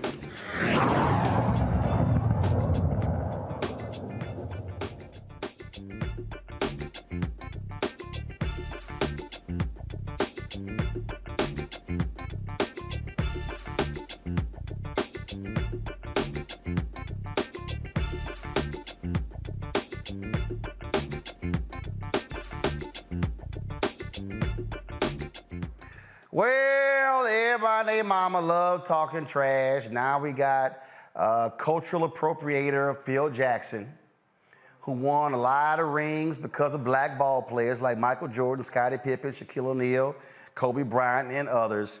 Now, he decides to go on a podcast and says, since the Black Lives Matter protest, I ain't watched no NBA games because I don't like what they were doing with all of the slogans on the floor and the uniforms. Press play. Do you still watch a lot of basketball or no? I don't. Tell me about that. When and did you stop immediately from the time you stopped coaching? No, I didn't. I watched some of the game evolve and decided, and they went into the lockout year and they did something that was kind of wanky. They did a bubble down in Orlando, and all the teams that could qualify went down there and stayed down there. No audience. And they had things on their back like, justice. And I made a little funny thing like, Justice just went to the basket and Equal Opportunity just knocked him down. And somebody had another name for a guy who has jersey in the back of a jersey, had some other slogan. So my grandkids thought that was pretty funny to play up those names. So I couldn't watch that. And then Lakers won, actually. They won that year. And do you feel like it just made little of the game, like it made it like a sideshow? What do you think it was that turned you off? Well, it was they even had slogans on the floor, on the baseline. It was catering. It was trying to cater to an audience or trying to bring a certain audience into play. And they didn't know it was turning other people off, People want to see sports as non-political. We've had a lot of different type of players that have gone on to be like, Bill Bradley was a senator, number of baseball players been representatives and senators and political, but their politics stay out of the game. Yeah, it's separate. Doesn't need to be there. Oh, politics should stay out of the game. I'm sorry, did Phil forget why they were protesting? Did Phil forget you had the death of George Floyd, the shooting of Jacob Blake in Milwaukee? There was a reason why the players boycotted. Oh, I'm sorry, but Phil said, oh yeah, we should keep politics out of the game. Go to my iPad. 1999. Bradley teams up with Phil Jackson on campaign fundraising trail. Phil Jackson supported his former teammate who's running for president by help raising him money. Oh, I guess Phil's politics are just fine. Kelsey Nicole Nelson joins us right now. She's a multimedia sports journalist. Kelsey, how dismissive Phil Jackson was here to act as if this was just some gimmick the NBA was doing. The NBA was forced to do this because those players were going to walk. Roland, well, first off, thank you so much for having me. And it's sad we have to keep having these conversations. You said it so right. The players felt a type of way because at the end of the day, this is an NBA league, Roland, where at last check during the 2021-2022 basketball season, 82.4% of the players identified as people of color, meaning at the end of the day, when they take off their jerseys, when they take off their basketball shorts, these are mostly Black men in America who deal with the same struggles that many Black Americans deal with in this country. You talked about the killing of George Floyd. We have to talk about the murder of Breonna Taylor, say her name. And the reason why the NBA was forced to do this is because they are human beings at the end of the day. They weren't going to roll and just shut up and dribble. These are men who wanted to make a difference, who wanted to use their platform for a purpose. And during 2020, when the NBA was playing in the bubble, they had that opportunity to do so. As you said, we wouldn't need slogans and T-shirts, Roland, if we could live in a world where actually social justice mattered, where racial inequality was not a thing. But unfortunately, that's not the truth here in America. And as you said, Phil Jackson is somebody who has had an intersection into politics. And folks, if you don't realize that sports are political, you can go back to ancient Greek times. They have always been part of sports. Sports and politics have always been intertwined. Well, how about this one here? Go to my iPad, please. Video shows police officer placing knee on neck of NBA player Jackson Hayes in LA arrest, okay? That's one right there. Then, how about this one here, Phil Jackson? NBA player Thabo Sefolosha, a victim of police brutality himself, opened up about George Floyd's death. Thabo had his leg broken by cops as well. So when Phil Jackson just goes, see, I love it. People don't watch sports for politics. Phil, the same players. How about when Glenn Rice was in a hotel in Miami, when he was detained by cops at a hotel? Then you have numerous other players who have talked about how they were being treated as well. These things have happened over and over and over again, but the people like Phil Jackson act as if they are immune from these things. And, you know, that's the saddest part, because as you said, I mean, Phil Jackson is someone who has been as close to black men as you can get as a coach in the NBA. And I think what folks are saying is, Phil, yes, you've won championships with these men, but you were so much more than a coach, and you're acting like you don't get it. And then, Roland, what hurt me, he said his grandkids were laughing at the slogans on the back of these players.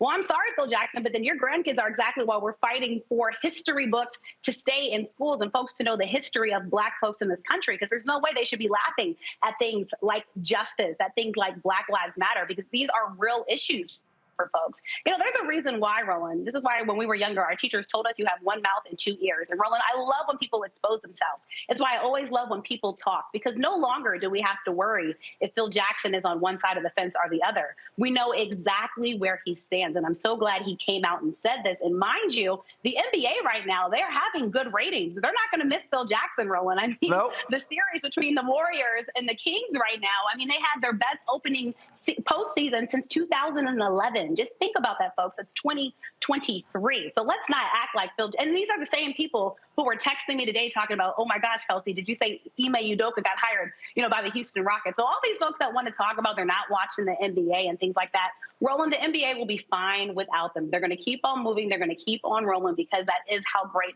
the NBA is as a product. But Phil Jackson, what he said was so problematic. And again, taking away from his coaching thing. And he knows better. Let's just be honest. Of course. Phil Jackson knows better. Don't tell me because he's 77 years old, he's a baby boomer, miss me with all of that. Phil Jackson, what he said was hurtful, because the same issues, Roland, that we were fighting in 2020 are the same issues the players are fighting against today. I mean, look, we have Ralph Yarl. We still have black men unarmed men being shot by police officers, or white people in this country. So all that to say, this is why in 2020, let's remember too, the NBA players fought, Roland, and this is why they formed the Social Justice Coalition back in 2020 for NBA arenas to become polling stations for when people go vote. Yeah, well, that was part of the negotiations that the players actually had. Congo, again, Milwaukee players, they boycotted. Sterling Brown was one of the players who actually, go to my iPad, there was a parking ticket issue that led to a police encounter with the cops there.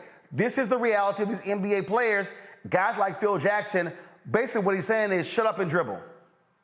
Mm-hmm. Absolutely. Let's be mindful of the fact that he started playing in the NBA in 1967. He came up playing against Bill Russell and all of the other athletes who were during that. So he saw everything going on, Muhammad Ali and Jim Brown and everybody. So he came up during that time. So he's acting like these players are coming out of nowhere with their politics. And so sit here and say that there should be some type of separation between politics and sports makes no sense, because he saw it and he lived it. And I also will say that he's being introduced, if I'm correct, was that legendary music producer Rick Rubin, correct? Def Jam and all of that, right?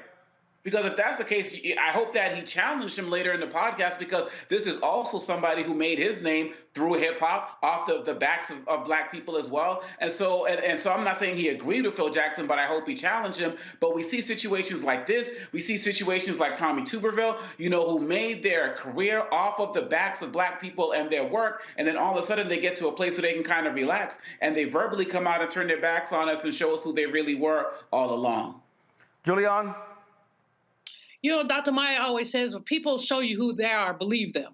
And that literally here you see who he is. He may have had affinity with black men. He's coached black men. Maybe he's even friends with them, but he does not feel our pain, nor, frankly, does he give a damn. And that, I think my sister journalist who was speaking earlier, that's the painful part, is clearly he does not give a damn. These are folks that he's rubbed shoulders with. They've been overnights together. But this is white, this caucasity. It's just caucasity. It's white folks who, it's not that he doesn't get it, it's that he doesn't want to get it. In his role, in his position, he's had opportunities to get it. So the fact that he doesn't get it just says white folks don't care what happens to black America. Yep. Oh, well, I was offended. My grandchildren, his grandchildren need to go to re-education camp. He obviously has not taught his grandchildren. Rita? Well, when he says that he doesn't want, sports to be political, what I really hear is I just don't want to hear about black people's issues. So for him, this is all about just making money off of black men, but really not trying to see them as a full human being who is having a life that is outside of basketball, that unfortunately deals with constantly having to fight racism. Those players have to fight racism, I'm sure, on the way to the game to play, where he doesn't want them to be talking about the racism that they have to live with every day. So at the end of the day, white people like this do not surprise me with these comments. This is who he's always been the entire time. But I really think what they should do is take a look at and understand that black people don't want everything in their life to be about race. But unfortunately, we don't have the luxury to just say, hey, you know what? Monday, Wednesday, Fridays, I'm not going to deal with racism. That's what this is really about, is that they actually think that we want there's nothing in this country, nothing in our lives that is not touched by racism. And so that is what people like Phil Jackson do not understand. And that's why you see comments like this. About 30 seconds left. Kelsey, final comment. To what we're talking about, LeBron James, one of the greatest players to play the game, he had a racial slur graffitied on his home. Race matters in America. Race matters in sports, and you can't separate the two. And I think what Phil Jackson said, let's not think that Phil Jackson is the only one that thinks this way. There's many other coaches, there's many other GMs and other folks, presidents of basketball, not just basketball, and then the NBA and the NFL and so much more that feel this way. But I think that's why we have to call people out on this, because again, they're more than just athletes. They won't just shut up and dribble. And once again, it was said, but Maya Angelou, let's remember her. When people show you who they are, believe them the first time. And I don't need to see any more or hear any more from Phil Jackson, Roland, to know exactly who he is. All right, Kelsey Nicole Nelson, we appreciate it. Thanks a lot. Great one. Bye. All right, folks, got to go to the break. We come back. We'll talk about Standard Tegna, their deal Standard General's deal trying to buy Tegna, facing tough headwinds at the FCC. I went to the meeting on Thursday to ask some questions. Protesters were also there. We'll show you what took place again on Thursday at the Federal Communications Commission monthly meeting. You're watching Roland Martin Unfiltered right here on the Black Star Network.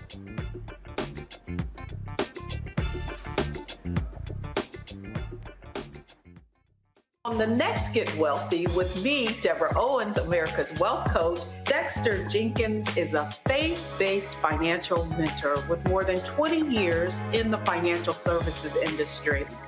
He's passionate about helping families build generational wealth. Even though I'm talking about things like prayer, I'm talking about things about reading the word, I'm talking about things like fellowship, I'm talking to members who are dealing with losing their houses, or I'm talking to members who, because of a lack of the handling their finances, they're working 2 and 3 jobs. And so what I'm finding is that they're not coming to church because they don't have a handle on their finances. We're talking how to get wealthy through faith and our finances on the next Get Wealthy right here, only on Black Star Network. Hi, I'm Dr. Jackie Hood Martin, and I have a question for you. Ever feel as if your life is teetering and the weight and pressure of the world is consistently on your shoulders? Well, let me tell you, living a balanced life isn't easy. Join me each Tuesday on Black Star Network for a Balanced Life with Dr. Jackie. We'll laugh together, cry together, pull ourselves together, and cheer each other on. So join me for new shows each Tuesday on Black Star Network, A Balanced Life with Dr. Jackie.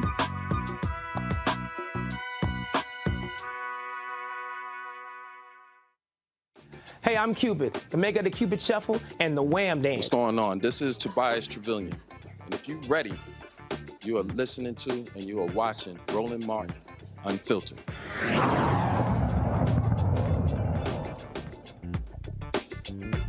On Thursday, the Federal Communications Commission held their monthly meeting, and before the meeting, there were a number of protesters there who were standing there in support of the Sue Kim-led company Standard General. They're trying to buy Tegna. If they do so, they would own the second largest station group in the country. Sue Kim is a Korean American. And of course, he's been trying to do so. The FCC pushed this to an administrative judge's decision. Many say that is going to kill the deal because his financing for the deal runs out in the month of May. Now, he has been working with a number of civil rights groups when it comes to memorandum of understanding. We've actually agreed to a deal with him as well if he acquires Tegna in terms of partnership with Black-owned media and content. And so the folks who were out there shared their thoughts and perspective as to why they were standing with Sue Kim in his efforts to acquire Tegna. We're here to show our support for the deal of effectively that would increase diversity of ownership of the mainstream media. It would increase it by some 300%. We're also here in support of Sue Kim, who's a great advocate for the Asian American community and for the principles of diversity at large. Well, I think diversity of ownership in the media is very important.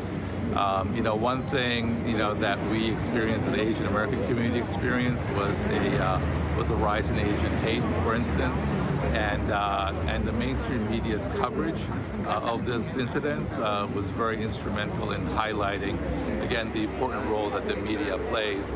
And so, we think that having somebody who is a minority,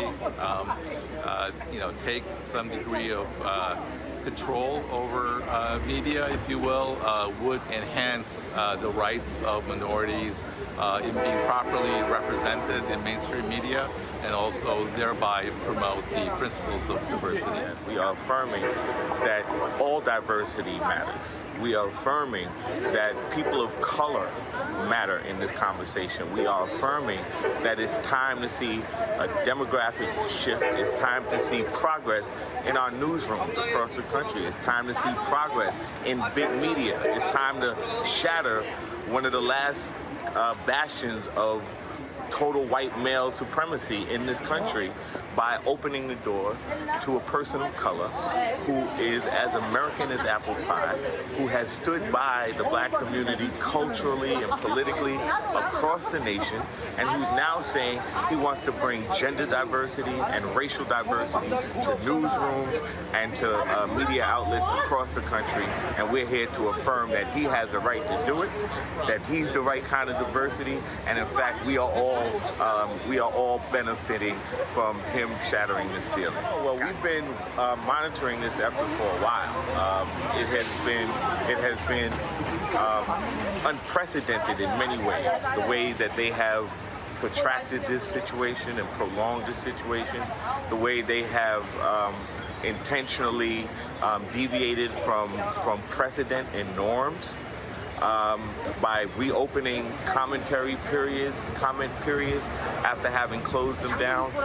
So we've been monitoring this as a matter of equal protection under law, as a matter of justice. Why is this deal being treated differently than every other deal that came prior? Why are they breaking administrative norms and administrative precedent for this deal? So it's important for decision makers to see the people's voice, to hear the people's voice, to see their faces. It's important for them to recognize that there are other estates, and they have to be accountable to the voice of the people. And they can't make decisions in an ivory tower that impact the future of our nation, that impact millions of people across the country without having to hear a robust voice and a robust input from those communities that are going to be affected by their policies.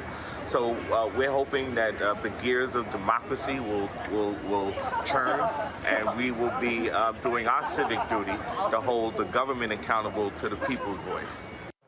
Now, after the FCC met, the standard deal was not on the agenda because the FCC commission, the chairwoman, Jessica Rosenwald, she's actually had this referred to an administrative judge. I got a chance to ask her, as well as one of the 4 commissioners, Brandon Carr, about this very issue. Watch this. In terms of the Standard General Tegna deal, why wouldn't the commission openly discuss it and then do an up and vote down? You got a couple of commissioners who said they would like to do that. Why not do that? That way it's clearly resolved. Well, as you may know, this is presently the subject of litigation and an administrative proceeding, so I'm unable to talk about it at this time. But it went to, but the question is, you could make the decision, though, to bring it before the full commission, correct? Like I said, it's presently before an administrative proceeding, an administrative rulemaking and litigation, so I can't talk about it at this time, but I could certainly help by making sure that our Bureau folks follow up with you so you're familiar with the rules. Commissioner Carr, quick question for you. If the chair has authority to recommend to send the Standard General Tegna merger to an administrative judge, doesn't the chair have the same authority to simply say, I can reverse my decision and bring it before the full commission? That's my understanding, is that a chair would have the ability to bring a vote. And my position has been sort of crystal clear from not just day one, but from minute one when we learned that the Bureau was issuing a hearing designation order on this. I put out a public statement saying that I believed that these applicants deserved an up or down vote from the commission. It was a nearly year-long review process, longer than our 180-day shot clock that we attempt to meet with these things. And for me, the framing here is more broad. If you step back and you look across this country and you can see local newspapers shuttering by the dozen, just news while we're sitting here at the dais this morning of another news entity that's closing down. And we need to create incentives in this country so that there is capital flowing into news gathering, supporting local journalists. In my perspective, it's sort of a break glass moment for broadcasters. And whatever sort of rule or regulation is standing in the way, we need to, and in fact, we're supposed to be doing it by law, looking at removing it. So I think we need to be very cognizant as a commission of sending signals to people that we want investment in local news. Now I've covered city government, county government, so a lot of people don't understand the minutia of this. So if 2 or 3 commissioners want something placed on the agenda, how does that work? Or is it completely the authority of the chair to determine what comes before the commission? Yeah, the prerogative of the chair is to decide what the commissioners vote on. That is one of the powers of sort of the CEO roles of the chair. And so even if you have votes of more than 1 or 2 or even 3 commissioners that want a particular outcome, it ultimately putting the particulars of this proceeding to decide, as a general matter, it's up to the chair to decide the agenda and put items before us to vote or to take items away. And have you asked the chair to bring this before the commission? My statement on this has been limited to my public statement, which was that my position is that I believe that after this lengthy review that we should give a commission level up or down vote on this one. So that was the public statement. You never met with her personally or directly to ask her to bring before the full commission? I'll have to think about it. I think my statements have been limited to public at this point. Again, as the chair sort of indicated, there's various processes in place at this point in terms of the HDO. But I've made my point clear in a statement, and I think I've had that views be conveyed to my colleagues as well. Okay. So here's what I don't understand, Julian. The FCC chair, stop it. Jessica, you could actually bring before the whole FCC commission and actually take a vote. And again, you got 2 commissioners who say, hey, let's have the whole full commission vote. That's why you're there. I mean, just simply make a call. If you think it's a tough call, don't just pass it off to an administrative judge, basically allowing it to die in committee. Lead. Leaders are lead. So whether you agree with it or not, vote up or down. Roland, I couldn't agree with you more. I mean, this is clearly a case of an anti-Asian bias here. They made a case that you got a deal, other people have deals, to diversify the media, simply to diversify the media. And people are afraid of that. I think your questions to the commissioner were right on point, and he, of course, avoided answering the question. She. The chair of, I mean, she was funny. I mean, she's very good at smiling, but I don't know what the content of her work is. But what we really need to look at is what this means in the long run in terms of how committed people are to diversity. And, I have a lecturer coming this week to campus to talk about anti-Asian bias. It exists, it's real, and it's connected to anti-Blackness and other racist positions that people take. Renita, look, you were in the Georgia State House, and this ain't hard. You're the chair of a commission. It's supposed to have 5 members. 1 hasn't been confirmed, so you got 4. Hey, bring it before the committee, have folks present for and against, vote up or down, move on. Right. And what you're probably seeing here, when you see a lack of transparency from government, whether it be elected officials or people within an agency like the FCC, is that when people are trying to hide transparency from the public and not want to have votes and run away from things like this, it's usually because they don't want the public to know their real feelings on a particular issue because they know that people are going to have a problem. And so maybe there is anti-Asian bias that is, at play here. But what I also think is just so interesting about the whole situation is that in this deal, you've got, folks making the case that in order for media to truly be diverse and really reflect a broader share of the country, you've got to have more Asian representation. And then you have Ted Cruz, who wrote a letter to the FCC saying that he thinks the only reason the deal fell through is because the owner is Asian and he's Korean, and that's the reason why his deal was killed. But at the same time, you've got conservatives not even working, but excelling at using groups of Asian people to knock down affirmative action in colleges and universities,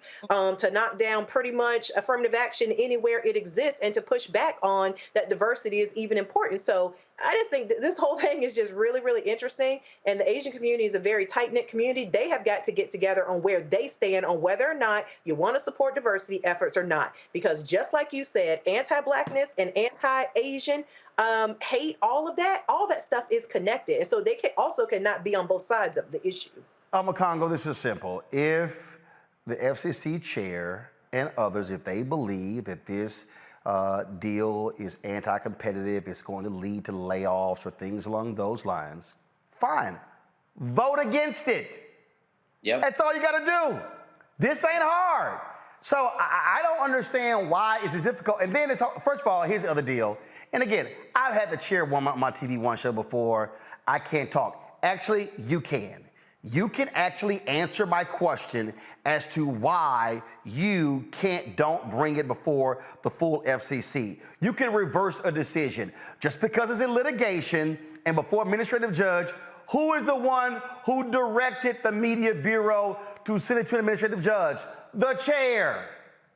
So you can't answer the question, that's a cop-out. She knows it's a cop-out, and you don't want to answer the question.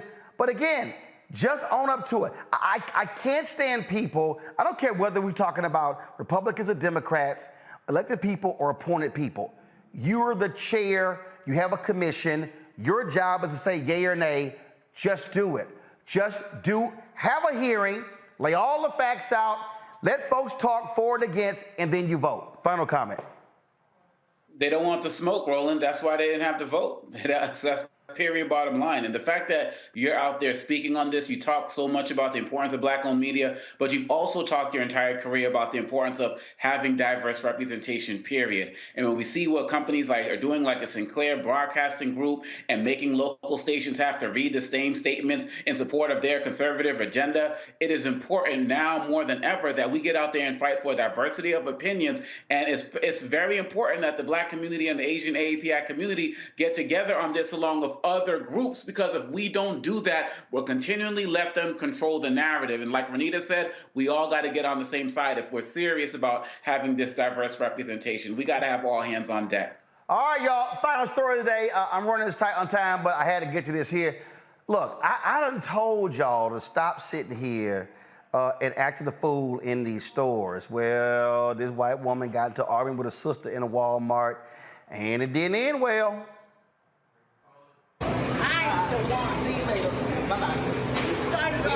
Why was Congo's font?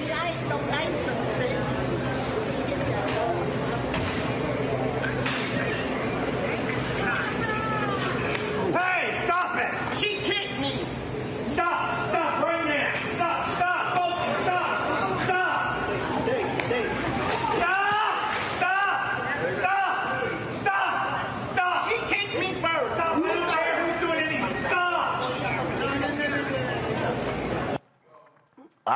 I keep telling these people, Julian.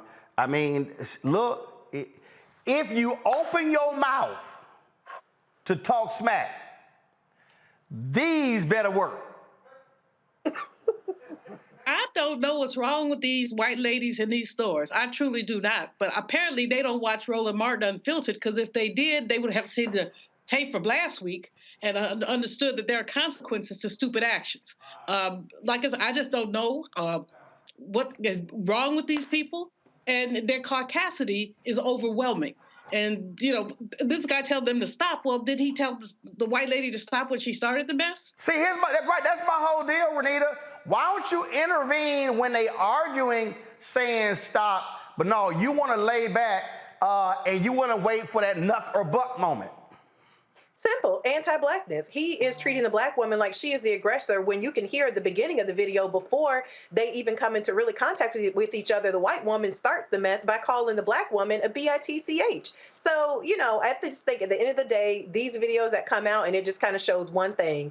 Some white people are going to have to be given something to work with, like this black woman gave her, in order for them to realize that this is no longer the 50s Jim Crow South. It's not. On Congo, the sister said she hit me first with the cart. That opened the door to get her ass whooped. Period, bottom line. And then she reached out and smacked her on top of that. I mean, we have this video. We had the video last week with the woman spitting on the woman. Then the one before that with the calling the girl the N-word and running, trying to hide behind the black man. Like Dr. Malvo said, when are y'all gonna get the point? None of us condone violence, but this is self-defense. We're being attacked, and people just think that we're gonna sit and take it. And at some point, folks gotta realize that we're just not gonna take it anymore. We're already walking around with the frustration of being black in this country at this particular moment in time, and folks are waiting for a release. So why would you even try to bring that and not expect any get back? Hey, look, I told y'all what happened when I was at O'Hare Airport, and this dude was the shoe shine stand, and nobody was there, and he was literally sitting just right there on the bench. There's two chairs, and so I walked up and I said, "Excuse me, I want to sit in the seat." He turned to me and said, "You ain't fucking sitting here." And I literally went, "I'm sorry, who you talking to?" I looked around, and then he stood up and said, "You ain't fucking sitting here." And I said, "You know what? I ain't gonna waste time with you. We're airport security." And so then he changed his tune. And I said, "Man, let me explain." Because apparently he was on the phone with his daughter or his wife or girlfriend or whatever. I said, now here's the funny part. There were like 3 or 4 people who walked by, black people and white people. "Roland Martin, how you doing? I love your show." So all of a sudden, I could see him calculating. I said, "Do you know how close I came to making your ass famous?" I said, had I pulled my phone, I said, "You have no clue how the Lord saved you today." I said, "I'm extending the grace of Jesus, because I said, you would be real famous in about 30 seconds had I pulled out my phone." I said, "Next time, calm your ass down." Really? "Oh, I'm sorry." I said, No. You wasn't saying that 60 seconds ago. I said, but you lucky I got grace today. I said, you lucky I'm in a good mood. I said, because I would have had your ass dealt with. And see, I'm about to sit there. And here's the deal. I don't know what he was thinking. It's way too many black people. I don't know whether he was Latino or he was white. I don't know what he was. He could have been white, Hispanic. I don't know. But all I do know, I don't think he realized how many fans I got in Chicago. That would have been a quick phone call. So I'm just warning y'all, y'all are not going to roll up on somebody like me who got Jesus with me on a Saturday morning. Keep acting a fool, and then y'all going to find out real quick how other folks' hands work. I'm just saying. All right, I got to go.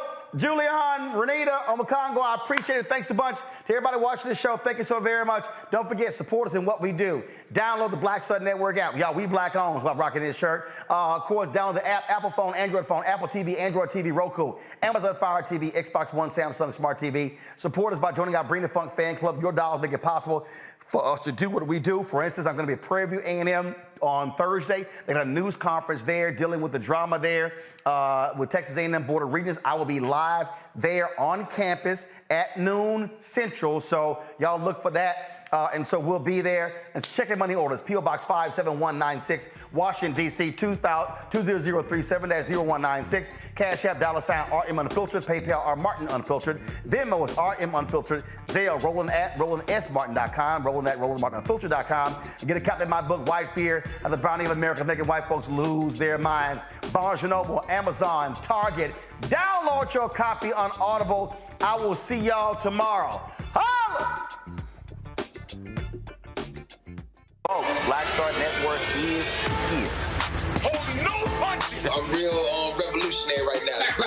Support this man, Black Media. He makes sure that our stories are told. Thank you for being the voice of Black America, Roland. Stay black. I love y'all. All momentum we have now, we have to keep this going. The video looks phenomenal. See, there's a difference between Black Star Network and Black-owned media and something like CNN. You can't be Black-owned media and be scared. It's time to be smart. Bring your eyeballs home. You dig? Pull up a chair. Take your seat. The Black Tape. With me, Dr. Greg Carr, here on the Black Star Network. Every week, we'll take a deeper dive into the world we're living in. Join the conversation only on the Black Star Network. Hi, I'm Dr. Jackie Hood Martin, and I have a question for you. Ever feel as if your life is teetering and the weight and pressure of the world is consistently on your shoulders? Well, let me tell you, living a balanced life isn't easy. Join me each Tuesday on Black Star Network for A Balanced Life with Dr. Jackie. We're all impacted by the culture, whether we know it or not. From politics to music and entertainment, it's a huge part of our lives, and we're going to talk about it every day right here on The Culture with me, Faraji Muhammad, only on the Black Star Network. I'm Deborah Owens, America's Wealth Coach, and my new show, Get Wealthy, focuses on the things that your financial advisor and bank isn't telling you, but you absolutely need to know. So watch Get Wealthy on the Black Star Network.